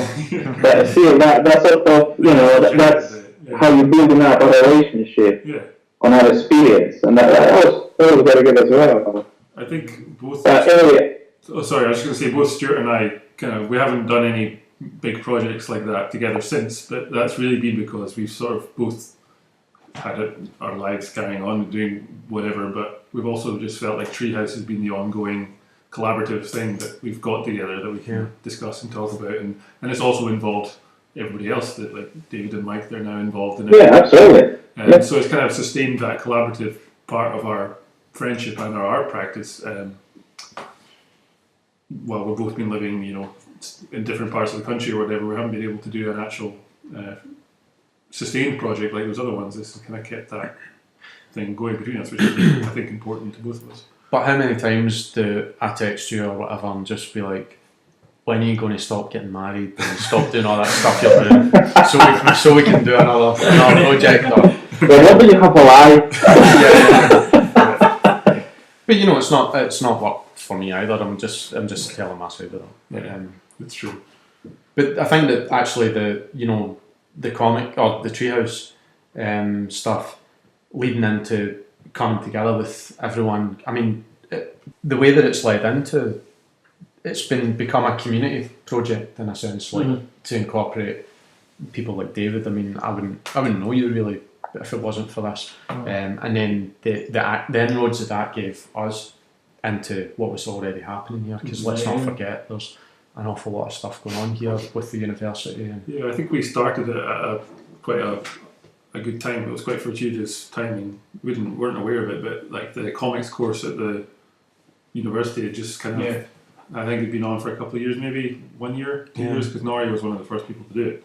He was in Treehouse, and Chris Murray and Damon and all these guys were sort of generating this comics community in Dundee, and we were just starting around that same time as well. It just all kind of fed into each other. And then David, you were obviously been doing comics in Dundee for 200 years, so since the first egg was Fred. But there just seemed to be a kind of upswell of comics activity in Dundee around that time, 2013, and we were kind of managed to get in on that, which was nice. And I also feel like since that happened, and the small part we played in it, there's also been Treehouse doesn't have to really do the thing that we set out to do in the first place, which was provide a platform, because there's more platforms for people to do that now. More people doing it, and it's not such a novelty to have a comic like this coming out. So that's quite nice as well, because it frees us up to maybe think about other stuff that we want to do with it. I mean, I think when we started, we seen it as like still part of the art stuff that was happening in Dundee, but I think that quite rapidly diverged. In fact, actually, I have a lot of conflicting feelings about that, in fact, because I don't exclusively work in comics, and I don't think about them all the time. And I know that for a lot of people who do make comics, they work exclusively on comics, and the form really dictates the medium is what they're working in. So they make their ideas fit that, or it fits naturally, whatever balance it is. But I've got a lot of skepticism personally about the various audiences that I have to engage with, and I think I don't mean I'm sceptical about the comics audience. I mean, I'm sceptical about art audience. I'm sceptical about general public audience.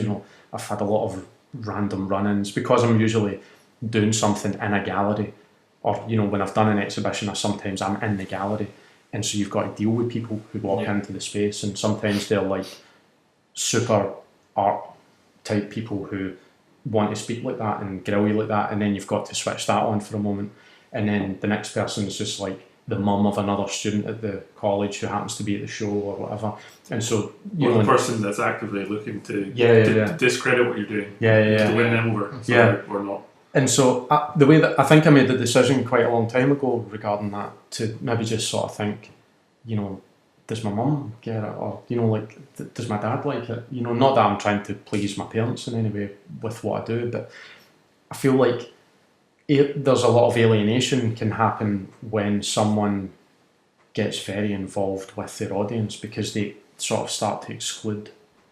Does that make sense? I don't know if that's always the case, but what I'm meaning is like people who focus only on an art audience can exclude almost everyone else. If you're making something for a particular audience, then obviously that's going to work for them, but it's going to, like you say, exclude other people. And I really believe that art in all its forms is relative to people's lives, and I think that that's actually the one thing that people think it isn't.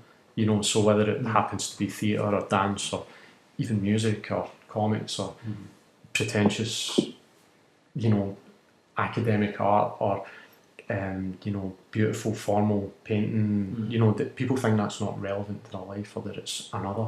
But certainly where I come from and where I've come from, that would be like the prevailing view.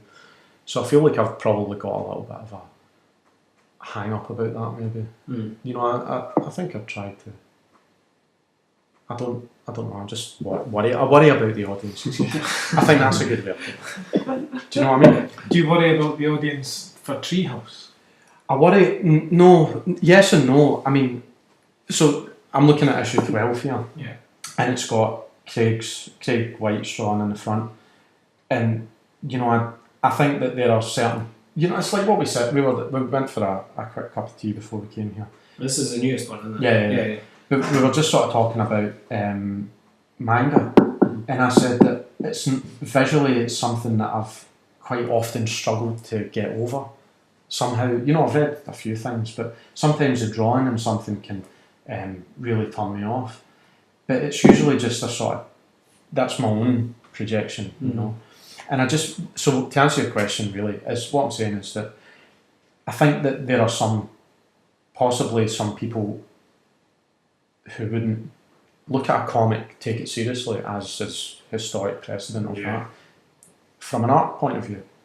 But I also think that there are people from a comic point of view who are hostile and agitated by the position of comics within the art world. And I kind of feel like it's like my worry about it is that on that level, not on the I drew a comic and look at that's Mike's comic and that's David's comic. I'm not embarrassed about it. Do you know what I mean? Like, oh, that's a sci-fi comic about dinosaurs or something. You know, I'm not that. I don't care about that kind of thing. I think it's on this structural higher up level where I just feel like, you know, there was a lot of conversation about comics as art last year in particular. In Dundee, and I know that, you know, one of the big exhibitions was the Frank Quitely one at Kelvin Grove. And I spoke with Damon a little bit about this because I kind of felt like it was a museum show about his life, and he happened to be a comic maker. Do you know what I mean? Yeah, the fact that he was from Glasgow seemed to be the prevailing interest behind it. You know, and he happened to make Superman and Batman comics for like just normal person going into the Kelvin Grove to see the Spitfire. Do you know what I mean? In the Haggis. So I feel like, you know, there's a general interest there that has been, and you know, and I don't, obviously the curation of that is considered in other aspects of it, you know, clearly. But I feel like when you just take, you know, if you just take, like, it's like you're talking about this virtuoso drawing type thing. So maybe in these comic art shows that you see, it's got like the best panel blown up and printed. But the actual art for me in comics is that synchronicity between visual, story, immersion. It's like, and even the form of the book itself as well. Like, you know, thinking about Chris Ware and you're picking up a wee postcard or a poster or the fold out bit and you're turning it over. Like, all of that is part of the, you know, the thing. And it, for me, reading generally is sort of, you know, it's a physical experience. It's like I'm in a space, I'm in my bed, I'm on the easy chair, whatever it is. Do you know what I mean? And I feel like that it's almost sculptural in a way, but then that's just my own projection. In terms of like putting together a Treehouse, it's quite, I guess we could talk about that a little bit, because for the first 6 issues, I think it was, I kind of took over the editing, for one of a better word, which is basically just choosing the order that they go in, and like sort of the layout of it, we've kind of organically come together, like this sort of contents page, we've kind of stuck with the same thing as a sort of unifying across the whole series. But can I just interrupt you a moment? I want to point out that I did make a change in this one, and it was to do it in order. I don't know if you noticed, because in the past ones we've only had person and maybe we split it. I did that as well, but this one is in order. So we've got multiple ones. So because we did have some feedback about this that Confusing. that it was possibly confusing to that we weren't doing people a service by maybe they've got 2 comics and we put like split it. Yeah. And you've got hunters in that too. So like 1, 2, 3, 4. So we'd have to put 4 of you in there. So Right, I get you. anyway, that was, so I just wanted to clarify. It's unofficially now known as David Robertson's Treehouse. Yeah. He's slowly subsuming us into the Fred Eggs empire from within. Comics making machine. David Robertson and super friends. Anyway, the point I was trying to get to was that putting it together, both of us now, Stuart's sort of taking over the putting it together of it, but we just kind of talk to each other about it. But in terms of thinking about the audience, it's mostly just about legibility, I think, and how it hangs together as a because it's such disparate styles. The only visual thing that we've asked people to stick to is to have it black and white, which is partially a cost thing, but it's also a way of keeping it not be jarring, because even if you have a limited colour palette, everybody uses colour in such radically different ways that having it just black and white means that somebody can flick through this and not be completely overwhelmed by the visual noise, if you know what I mean, because everybody's style's so different. I think it helps make your covers stand out more as well. Yeah. Like you're going through all this sort of grayscale of the black and white the entire way through, but you've got those really striking front and back covers. You know what I mean? Yeah, and that's also there's precedent for underground comics. Publishing to have a black and white is kind of part of that culture, I think. Quite often we've also used because the inside and outside cover is printed in colour. We've also tried to use the back cover to have the colour comics as well. We've had a couple from you, David. Yeah. So the kind of construction of the comic has been an evolving thing as it's gone on. I feel like we've kind of got a bit of a visual style, but it's different for every issue. But I think we've kind of Stuart and I haven't had much chance to talk about the future of it, but we kind of feel like now we've reached issue 12. It's quite an interesting point to maybe depart from the style of the comic. Right. Not depart from Treehouse, but depart from. We've done 12 issues of this American standard floppy comic. We just chose it because it was because of the visual, because it speaks comic. It's obvious. A5. Totally. A5 says book to me. Yeah. So, but now we're kind of. I think we've reached the point where we'd quite like to maybe experiment with some different styles of book or different printing methods and things like that, because there's nothing tying us to this, and I think we've done it service by doing 12 issues at this point over the 5 years. With that in mind, then, would you ever think about taking the books and putting them in, like up the 12 volumes and putting them together, or 6 and 6 or whatever? Yeah, we have. I've actually got an InDesign file. Oh, really? At the moment, with the first 3 in it. Yeah. Right. I've just been kind of working through it. One of the things that you just do these things as drafts and tests anyway. But I think we kind of said that we would do that. Like a trade paperback style, just as a way of bringing it all together, because some of the issues are out of print and are sold out and all that, and almost as a document of that kind of definitely. I mean, on the folders I've got on the computer, there's lots of photographs from the events, lots of other things that we've done. It just seems like maybe bringing it at issue 12, drawing a line under it to say this is what it's been so far. I mean, that's now, we don't forget, I mean, this was like 2012 that we really started to galvanise, and it was like, I think we met as a big group, maybe 5 or 6 of us met in June or July 2013, and then November. So, excuse me. So it's been, it's for me, it's probably the longest running project I've done. And that naturally, after you start to get a history for yourself, you start to reflect on it. Just quickly, folks, are you okay for time and everything? Yeah, I just. I was about to interrupt, so I'm gonna have to go. Neil, Stuart, nice to meet you. Very nice to meet you. Thank you so much. No worries. Comic Smellers. See you again. See you next time. See you next week. Cool. Take care now. Nando. Bye. Bye. Bye. Well, you guys, I mean, what did you think of Treehouse when you first saw or heard about it? It's interesting to us as I heard about it from David. I was online, maybe Facebook, must have been Facebook, and a thing came up.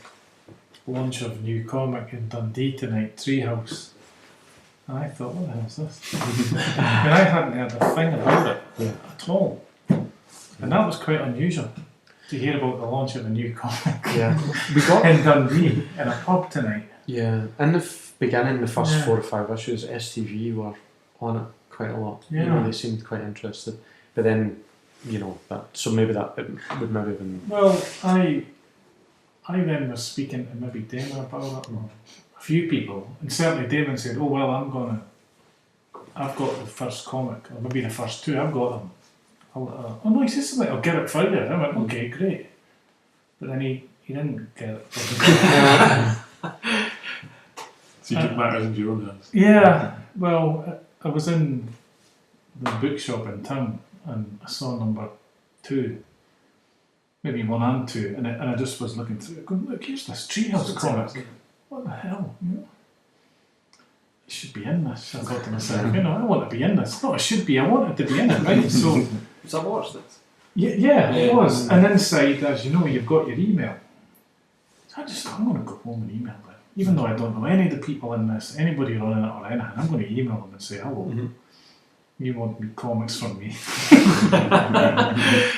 And so that's just as you know what happened. You were the first person to kind of reach out to us, which is good. I think we looked at your website and thought, who the hell is this guy?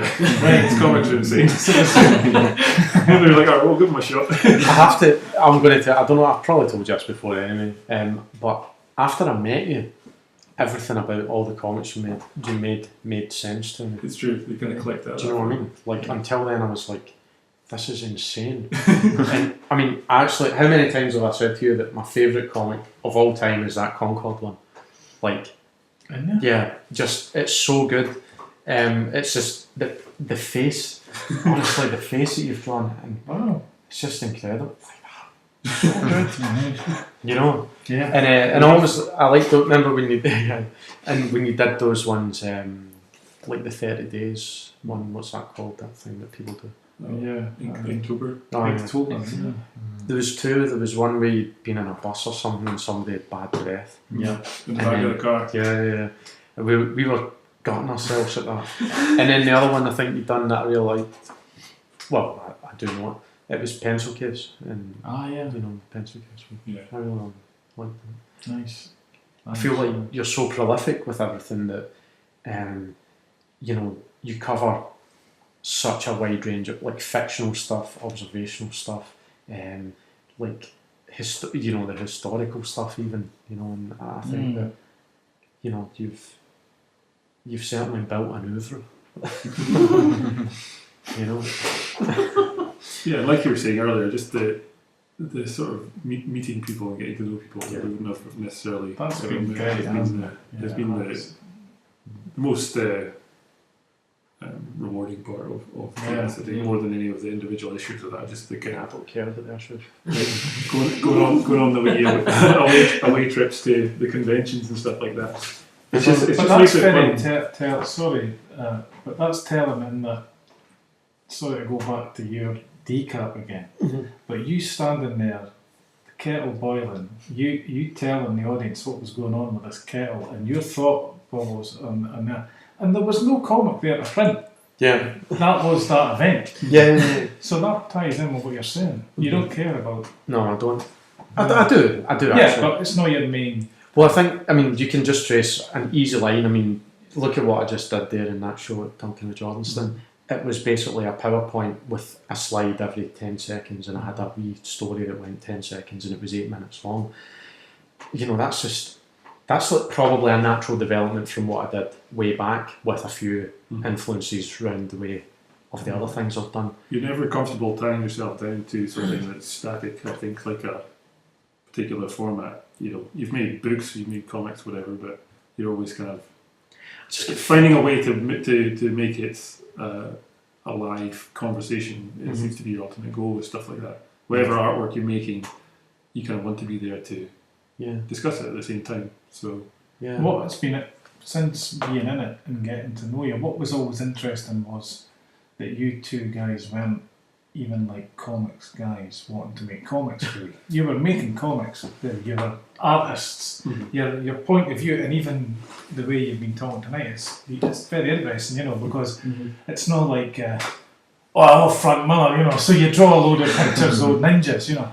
Yeah, I think happy versions of bloody. I think we're actually being quite conscious of it because there's just so much of that in comics. That, we're aware of it. So why do another one of those? Like, because there's plenty of that. Yeah, we want to make something that we're interested in as well as everybody else that's in it. So we've never turned somebody away from doing genre. Exactly, it's kind of naturally come to the point where everybody that's stuck with us works in that kind of mode where they're not aping something, they're kind of doing their own thing, which is kind of nice for us because we don't have to say to somebody like, this is a if this was a project, if this was a project, to me it's not, it would be the collecting of people, the putting people together in touch, or however that happens organically, because I'm not really into the idea that somehow some sort of overlord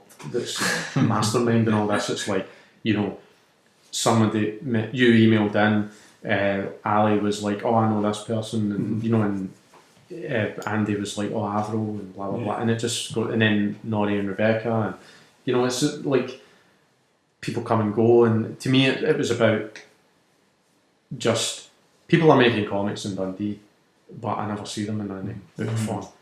Why don't we just make that what we do, and then we'll bring up somehow try and just providing a structure more than anything, I think, rather than saying like, oh, we're going to have a book, you guys can be in it, but it's our book, if you know what I mean. And we've never been interested in just having open submissions, because then you lose that aspect which you just talked about, which is the community, because then you're just almost the relationship changes where you're putting books out and people are seeing you as just an outlet for their stuff, you know what I mean? And there's nothing wrong with that, but it's just not something that I'm going to spend my time doing, or Stuart. And actually that leads on to a kind of lateral thing with this, because the way that we print it was also like, actually, for me and you to make a comic together, we're going to have to produce 16 pages, say, each, which at the time when we did it, we maybe thought, oh, that's going to take us months, years. And then it's going to be like, we're going to have to split the costs, £200 between us, you know what I mean, of printing 100 of them, and then it's just going to be people who are interested in me and you to, from a purely practical point of view, the way that we structure this isn't, as you say, that kind of idea of take submissions, pay for the submissions, because there's a lot of comics out there where the model is, we'll pay you 50 quid for your submission or whatever, but because I've always seen it as a collective, and we sort of like are banding together to bring the costs down, make a network of our own. It's never really. I remember. In fact, do you remember this? Because I remember forwarding the email. Someone just sent an email in being like, "Please, print." I don't even think I said please. It was just like, "Here's my comic. What's your rate? Blah blah blah." and there was a little bit of a lost in translation type thing. But I was like, I needed to sign out of the email because I was going to write back really cheeky, because it was like, don't know who you are, don't know where you even come from, your email address was incomplete, it was like numbers and stuff, it was just like I was just raging, because I feel like, I don't have to like you particularly for you to be in Treehouse, because I don't really like Neil, but we seem to be stuck with each other. But I feel like it was more about, do you know someone who's working, doing some comics, didn't want to be part of it, and I mean, Mike, you came to us through David, so same kind of idea. I kind of feel that I'm not competing with anyone with my sort of stories. You've got such a diverse range that You're not going to get, say, if somebody had the idea of doing Western, like cowboy comics, if someone had an idea of doing that, chances are you won't find someone else with the same idea. Or if you had one with 1920s gangsters, you can safely say, well, chances are there might not be someone else doing that in there because you got so many even different... if we did an issue when everybody did a story about 1920s gangsters, they would still be completely different. Yeah. Every individual in Treehouse has got such a different take on comics. I think when we went to the opening in Forbidden Planet, I don't know who it was, but someone mentioned my style was... that was last week, wasn't it? But I'm not sure who said. I'm not sure if it was a couple of people or not. Said my style was different, and they were asking what sort of methods I use, and I said I just buy ink pens from from the range or from the art stores, and just like various different sizes. So I don't use a brush. I just get like what the animators used to do on their animation sheets. They would get blue pencil, faint blue pencil, and I would just like draw away like an outline, and then I'd just colour it in ink, and then just put all the extra bits in there. So if there's something with scars, I won't actually put that in the pencil, but I'll just add it on as I'm doing the ink. And very, very, very rarely will I ever feel the need to use Tipex, and it's only really been for writing. I know that the latest story I sent in had a spelling mistake, 2 spelling mistakes on the same page, which I will sort out and resend. We'll let it go this time. If you do it again, then you're out of Treehouse. But I've never had to go over anything, any drawing with Tipex. I usually just work around it. But the thing that takes me the longest is the panels. Drawing the panels and measuring them out. And do that by pencil first and then ink. And I always use the same ruler as well. Size-wise it seems to work. But that can take me sometimes longer than doing the actual drawings itself. You do a lot of panels on a page, and it's very varied. Every page you've not really got a set grid that you're working on. I remember, actually, I don't know if I ever spoke to you about this, but you came and said you're in that treehouse, and I was like, yeah, I do comics. And I'm like, oh great, yeah. You want to see them? And you said, yeah, I'll bring them. And then you brought them, and I was looking, and I'm like, yeah, nice dinosaurs and all that. Yeah, and then you were like, oh good, well, do you think you can use them? And you said, and I thought, he thinks I'm the boss. Because at the time you would be wearing that snipper suit. You came to the Duncan's comics dress in the waistcoat and the shirt. Smart trousers and go right to do decap, so it'd be very smart. Oh, this guy looks like the boss. I'm never going. It's not the bank manager. You need to email it to Treehouse.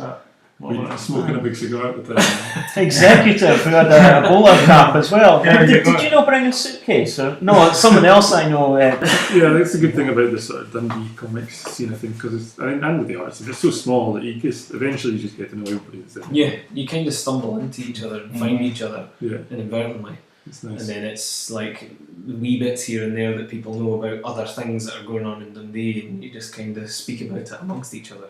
Yeah. Pretty good. You find out David's involved in all of it. Finger in every pie. I'm always trying to get involved in everything. Some people don't want you, know. I'm always trying to get the pies. It was such a hard concept to understand that you did comics when I first met you, because I still couldn't process that people were doing comics just like even on a small scale and putting them out as well. It took me a wee while to get around to it. So when you said you were doing them, like you did them on your own, and you'd done a couple in Treehouse as well, I couldn't get it at all. You couldn't come around to it. I'm like, so who, like, how much do you pay? Who pays you? I don't get it. I don't understand. Yeah, which corporation has it? Yeah, I just couldn't come around to it at all, and it just takes that wee while to be like, oh, people just do this for fun. This is this is what people do in their spare time. This is what they do when they want to just create something. And it's getting that. But you've really taken to it. Oh yeah. since you've found out about that side of comics. Yeah. I mean that's That's one of your main interests now, really. That's all I look to now. Yeah, the small press stuff now. That's great. Because the big stuff is just like you were saying earlier. It's just too hard to kind of. You can't really get onto it at all. Just Can't the get on fact with that it. they're interesting. No, Do you know what I mean? no. Like, There's so many varied stories that come out of small press stuff that it's. And there's so many people already talking about the big two and all the Image and all these kind of guys. Like what else is there to say about it? Exactly. Do you know what I like? They're rebooting Marvel Comics again as we speak. Yeah. And this time, I looked and it says coming soon, a new start, and I thought they can't even be bothered making up a name for this. yeah, because the last time they just Just like, it was here's- called like It's like the next one will be called the latest read. the last one was called something like seriously, this is super new. X-Men one. It was something like that. Yeah, it was something. And I was just like, New start. They're just winking What at we you. call it though? Well, that'll do. Just when I think about it, you guys started your own podcast off the back of the comics. Yeah. But what kind of made you think about starting a podcast? Neil, I think you've probably been I mean, I like podcasts generally, but I think you've probably been interested in podcasts for quite a long time. Was it just the general interest? Like, It was, well, I listened to a lot of podcasts, I guess, and it just. I think I can't remember when I first mentioned it to you, but it just struck me as an interesting offshoot of Treehouse, in that we could do the same thing that we do, kind of when we get together, but sort of formalise it again. I suppose have another outlet for it. I mean, when Stuart and I get together, we always end up talking through stuff like we've done tonight, and. It wasn't just about comics that was the initial first idea, but when I talked to Stuart, he basically said, "Well, you kind of have to focus on something, otherwise you just end up talking about anything." So, and it made sense to talk about comics because that's what we were doing. But we've kind of, as it's gone on, I suppose both of it is in both of our nature to never really want to repeat the same thing more than once. So. We kind of started off with the idea of it'll be like a sort of book group type thing. We'll talk to people about what they like, but it steadily kind of evolved into being, we'll kind of have an idea for each episode, which is why it doesn't come out as regularly as your guys' podcast or any podcast. We kind of wait until we've got a good idea for an episode that we want to talk about. Oh, before the one that you recorded in Lakes, what did we do for that one? We did one about comics exhibitions. That's right. So we had Catherine and I completely blanked on the name of the other person, but they'll come back to me later on. It's on the website. Louise.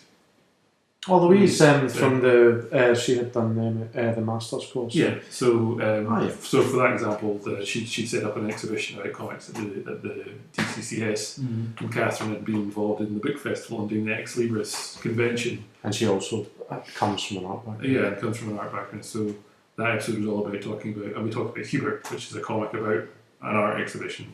So we kind of have that sort of loose was theme. that the slow comic? Yeah. So we kind of have this loose theme that we can structure an episode around and talk about.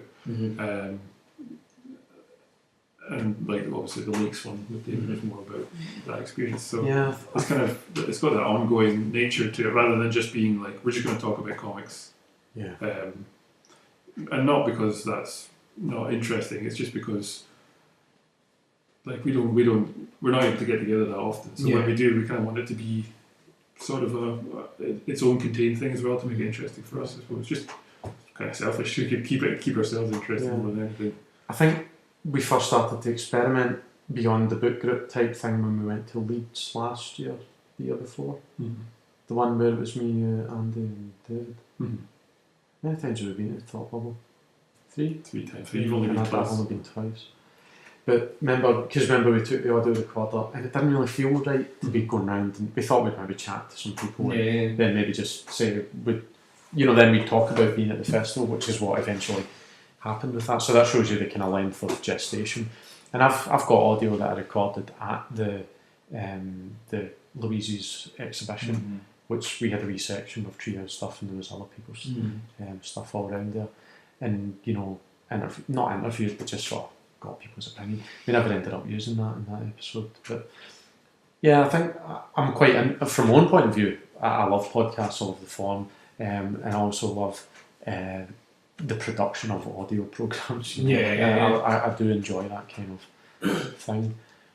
So I feel like it's nice to think about how a podcast is not just one thing. Yeah, totally. Yeah, I kind of feel like it's still finding the sort of shape of it at the moment with the Treehouse podcast. Like I can see it's got quite a lot of potential, and I've got a few ideas for upcoming episodes. But they'll just come out as and when we think of them and do them. It's not we're not going to stick ourselves to a regular schedule. Much like with a comic, we tried to keep it fairly regular, but. This last issue was a pure I got married. You finished the course, and we had other things going on. So it was like we've had this sitting for like weeks. Finished. Yeah, with all the submissions that we've been in since last year, it just takes the time it takes. But also, we've never wanted to. There's no reason for us to set a deadline, and then if somebody misses it, to say, "Oh well, you're not in the comic." Yes. First of all, make the comic worse, and it would put unnecessary pressure on people. So it always means that there's like a little bit of roll on time while we wait for people to finish up, which is fine because everybody's got their own their own lives that they're living. So, and I'd rather come out with an issue that we're happy with and that works coherent than do something that's just like, all right, we said we'll have it out by this time, so we'll arbitrarily just make everybody finish it. I think when we first started it, we thought if there's 20 people making comics in inverted commas, then it will be like, say one issue is a cut. This is the analogy I always use, and I don't know if it works. Say one issue is a cut, so we're filling the box with other pages, and then it spills into the next cut, right? And then that issue is ready. Well, this one's maybe filling up, and that one can come out, and then that one. So so we're developing an inventory. But it never works like that. The reality is the company has to right here. The reality is that David fills the cup the day after we say we're going to put out an cup for everybody else's colours. And then nobody else. I'm usually the last one to come. So you have to turn off the tap for David. Everybody else. But we've also played with the form within the comic as well. Maybe as different people have. Because some people thought they might be interested in making comics, maybe made one or two, were part of it for a while and then moved on. Yeah. Other people have outgrown it, which is natural as well. And so actually we kind of recently said that we would maybe up the page number per artist or per creator. And then that would maybe give like a more... So then it might actually end up that there would only be 3 of us in it. But actually, that analogy of the cup filling up would probably work better, and if there was less of us. And to be honest, I do actually. I've often wondered about what the future is for it, and I do think that I keep asking. Yeah. Well, I mean, you've got the same amount of agency in this as us, so it's not like Yeah. I'm not. Yeah, it's kind of grown beyond what Stuart and I say it is. Your voice is pretty strong in this anyway. But I feel like the thing I'm worried that when you asked me before about worry, it's not the right word, but what is this platform? That's the kind of question I ask myself a lot, and then sometimes I'm like, well, it's somewhere that I can put that work that I do that's not fitting into the other thing, or that does sometimes fit there, but it just doesn't always work. Sometimes I'm usually quite self-conscious about the kind of thing that I've put in. For example, the collage with the newspapers. So it's like 2 newspaper pictures and I drew one in between and then caption it. And I personally get self-conscious about that because I'm like, is that fitting in with everything else? Then there's the one where I rubbed out the X-Men comic and put 4 pages of that in. I was worried about that for a lot of reasons. So I'm always, when I'm engaging with this, I always wonder what platform what is this as a platform? It's a and so yeah, that's the kind of question I ask myself a lot. And so when we talk about maybe the future, I think this platform is there, and there's other platforms like this anthology comic, you know. So, and I think we always said that maybe if there was like someone had a full book that they wanted to put out, and maybe we could somehow turn ourselves to maybe a wee bit more to publishing. But I don't know if that, we haven't, as I say, we haven't actually talked about this, so these are like 2-year-old ideas. I'm interested in that in terms of collaboration again, I suppose, is the number one reason then that, say, somebody like David or John or Stuart or Mike or anybody that's in Treehouse has a longer form comic, I'd be quite interested in working with them to come up with a sympathetic book design and a sympathetic form of printing, and kind of use the strength of comics as a physical object like that to enhance whatever story they've come up with, and rather than us being tied to this rigid American standard format, you know, being a little bit more flexible in that regard, and also hopefully maybe even go down the avenue of trying to get funding from various places. Now we've got this kind of solid history of publishing, self-publishing off our own backs. I'm hoping that we maybe be able to look into different avenues of perhaps getting some funding, so that takes the pressure off of the individual creator, and it gives you the freedom to maybe experiment with slightly more expensive printing styles and that kind of stuff as well. Totally. Do you remember when we went to the print department and we talked with Mark about some of the stuff that was available? That is like kind of like the direction that I'm thinking. You know, not necessarily making books with wood blocks or whatever, but you know, maybe editioning things or something. You know, like I don't know. It's kind of just going beyond the digital printing. I think is quite interesting to me, because as flexible and as useful and kind of cheap, and it's really opened up comics to a huge variety of people. I think it has its limitations, and when all the other options are out there, there's no reason not to try them. I think that's what's interesting me about it. Yeah, it's definitely be something that we want to keep going with, whatever form it takes. You know? Whether just because it's not going to be the same as it's been up to this point doesn't mean that we're not going to be continuing to do it in some shape or form.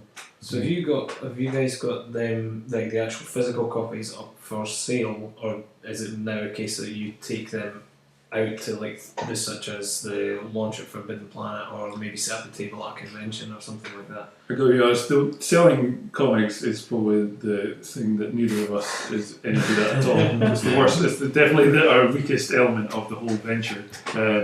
I mean, I got those 1 to 9 from when you put them out, like for free, which is mad. if there was a way of getting comics printed for free that you didn't have to sell them, I'd be happy to do that. But obviously that's not the case. You do have to sell them. So right now they're available for sale in various shops. Forbidden Planet. I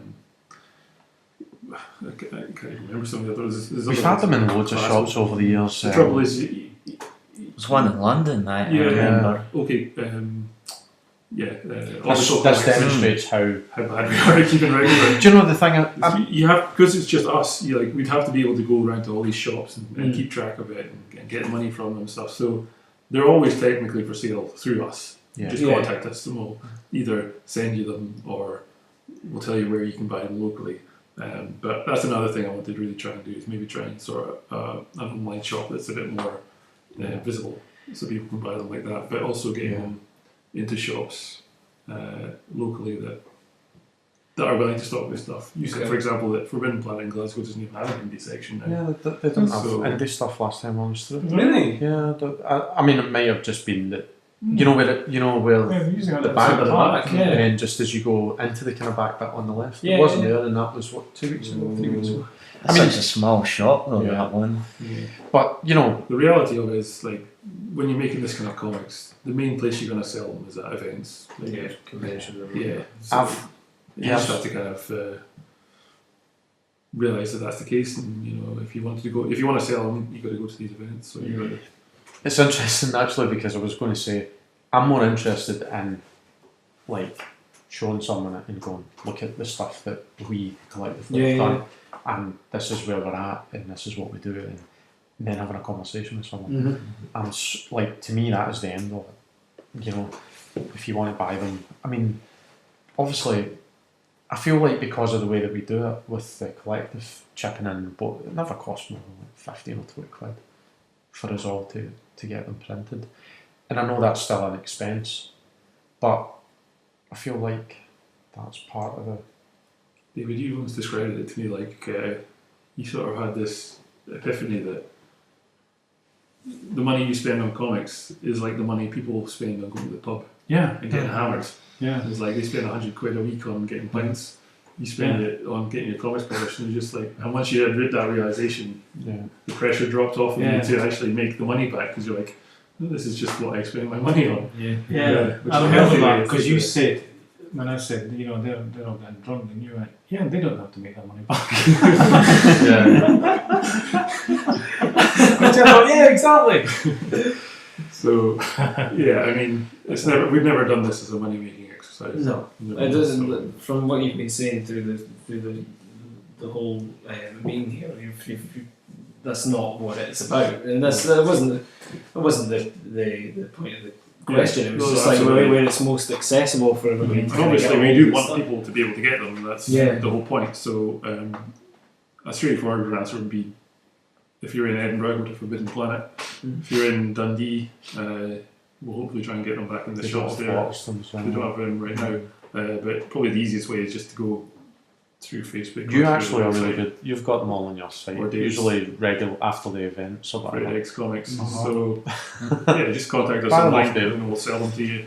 Contact Fred X Comics. I'll keep all the money and not tell anybody else. I mean, that sounds really like I'm shooting myself in the foot, but I just want people. Yeah, I mean, that's why we gave them away. The digital ones we just give away for free because they're meant to. That's what I was going to say. There's an app that's just come out recently, Comic House. They had a website for a while, and they've just done an app, and they seem to have a lot of like anthologies and like scene magazines and stuff like that. We have had issues like that. I mean, like I said before, the main reason that all of it is not available is just because it's me and Stuart who have to do it, and it's probably at the bottom of our priority list after everything else is done. So I think we'll try and make it a bit more readily accessible for folk.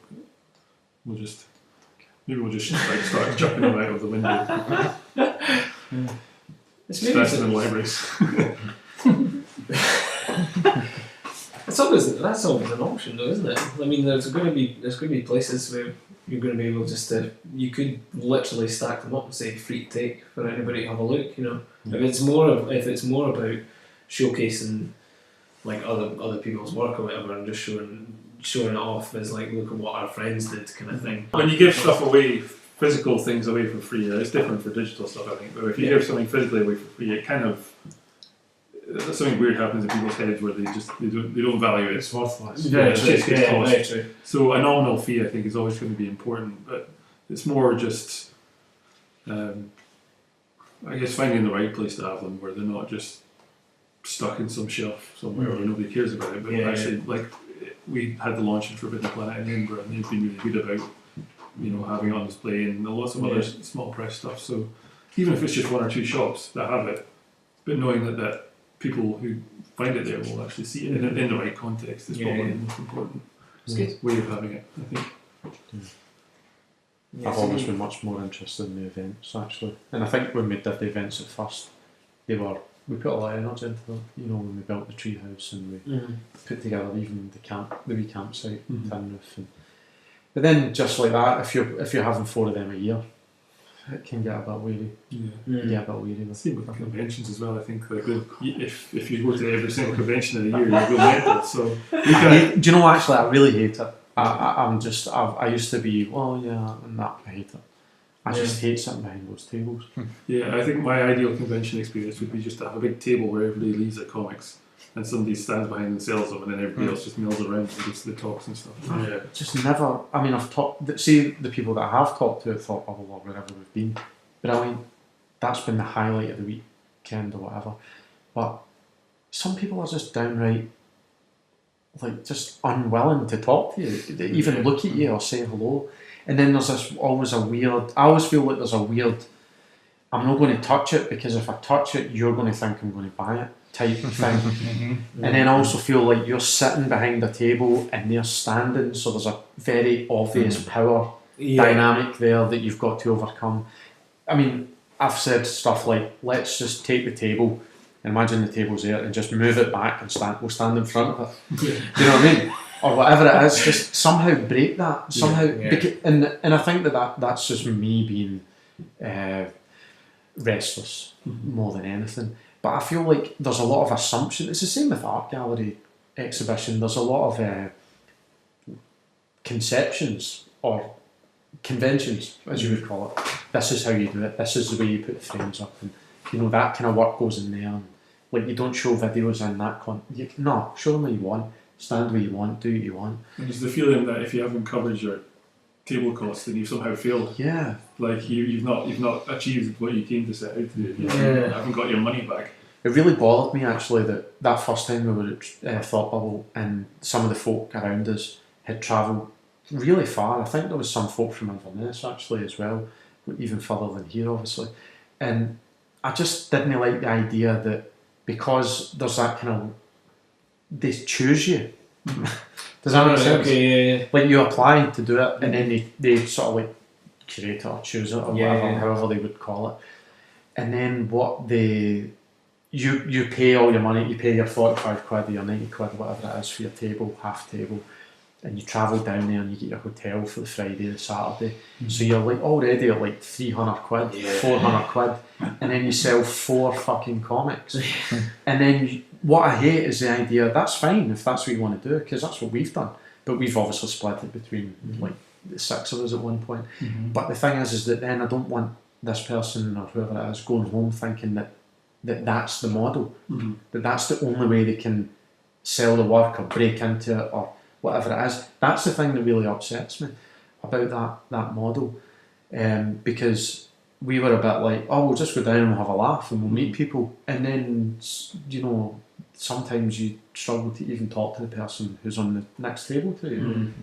And I'm like, do you want one of these? And I'm like, well, I don't trade mine, so you're basically what they're saying is you're not getting a free one of mine. And I'm like, I don't care, and then it doesn't work. So I don't know. Yours is shit, I'm not fucking. But I just feel like it's not the be all and end all, And I actually think that for myself, making books in various forms is actually probably a good way of containing a lot of the random things, for want of a better expression, that I've done, or the disparate things that I've done. And so it makes sense to make books, but it doesn't make sense to go to these things. I've enjoyed ones like Ex Libris was very good. We didn't get to go to the fruit market one, did we? No. But I have been at that one. Have we been at that one? I remember you saying, I went, this looks good. I went last year. I went. And then I applied and nothing. Yeah. I've had a bit of a dry run recently. The Don Fairmont Comic Con got cancelled. Yes. I know, I was going to go with that. Let's just go to Columbus, eh? Yeah. CXC. Oh my god. Go on a holiday. That's all it is for us nowadays. We just go for a holiday together. That's great though. Yeah. You're actually just going for the kind of get together. You think of all those people that are, as you say, they are there and they've got to make that money back and get a profit, and there's so many heartbroken, desolate faces on Sunday afternoon at Comic Con. It's unreal. It is. And in fact, when we first went, people would come up and, people like and maybe just knew online or met them once in London or something, and they'd come up and say, oh, how's it going? And we were like, great, we're loving it. And they was like, and they'd go, I don't know, I've not sold much today. And I thought, you're asking about how we're selling. Oh, fuck knows, I don't know. I don't know. We were just too busy chatting. And even if you did sell it, then you'd bought twice as many comics as you'd ever sold anyways. I know. There was one Thought Bubble I went out armed with my latest comic as money. And I just went to every single stall and went, do you do swaps? And they went, I went, nice one, here's money. And I just came back with carrier bags. I spent nothing but just giving away all the huge comics. Smile on your face. It was great. It was. I thought, these are money here. Yeah. The odd person was, as you said, the economics of it. No one's admitted. Did you see that? Did you see that video? That was the guy that opened a restaurant and went in his basement and filmed Hulk 1 to 6. There's somebody in a carrier park. Oh wait, was that the one that you sent? Yeah, it was in the yeah. It's spitting blood. And he's like, "Oh, I filmed these." That's like when Stuart showed up with Yak face. I don't know your face. Yeah, being a Star Wars. Saying that about the conventions, or just whilst I remember, would you ever do something like that yourself? Like just like an event or something with other folk? We must have discussed We that. did think about that at the time. But saying to them kind of thing, like it's just going to be relaxed, like Yeah, I would love to do something like that, but it's just the sort of logistical issues behind it, whether we'd want to get weighed into that, because it's always more than you'd ever expect it to be. But I'm very interested in how all this would come together. I mean, with other art forms, like in a bigger festival kind of way. But I don't know. Dundee's always a strange beast when it comes to these things, because the population just descends immediately in the summer, and makes it quite hard for things. But I think that's certainly changing. I would definitely be interested in that. Definitely. I mean, you could tie it in. I've always thought about stuff like that. You can always tie it in with like music events or film events or whatever, as well as like people selling their stuff or whatever.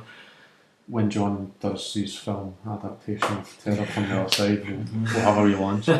We did actually get in touch with Jeffrey Lewis when he was playing a couple of times. We didn't make it to the Glasgow one though for some reason. Team Girl went to that one. But he does that as part of his gets like folk in, and when we started this we were like, I'm only right to Jeff Lewis and get him to do a comic. We'll do a cover for us. And we did try to we went, that was another thing we did. We kind of went through and got in touch with folk who were part of like, so for example we had Gillian Hatcher in one of the issues, and that was kind of like an attempt to sort of reach out to the Glasgow scene, because I was living in Glasgow for 2 or 3 years at the time. She was on one of the podcasts as well, wasn't she? Yeah, we've had a few guests over the time, just folk that either we know or know of their work or just know of them as people. So again, it's just a way. I've made my way through the back catalogue on the podcast as well as the books. So that's dedication. Well, I can't thank you enough for coming along. No, not at all. Thanks. It was very good, you guys. It's kind of nice to talk about the. I wasn't actually expecting to this point. I wasn't expecting you to ask so many things about Treehouse. I didn't know that was like. In a way, I didn't really think that. You signed mine. We thought we'd get 15 minutes out of it. Well, that's when I see the email. I don't know if I get much deal. David. I've got that.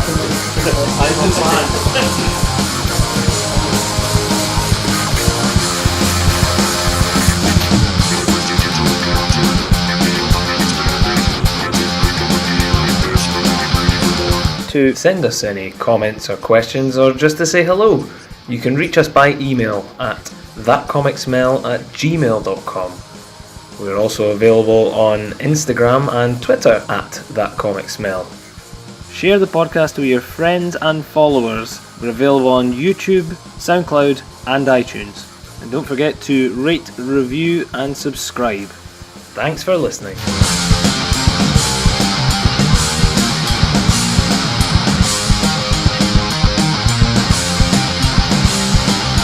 The track you can hear is by Chart Smasher, aka John Adam. You can find Chart Smasher on Bandcamp. Also, John just released his graphic novel called Terror from the Other Side. You can find that on his Big Cartel Special Dudes Comics. You can also follow John on Twitter at Joan Edam, JOANEDAM.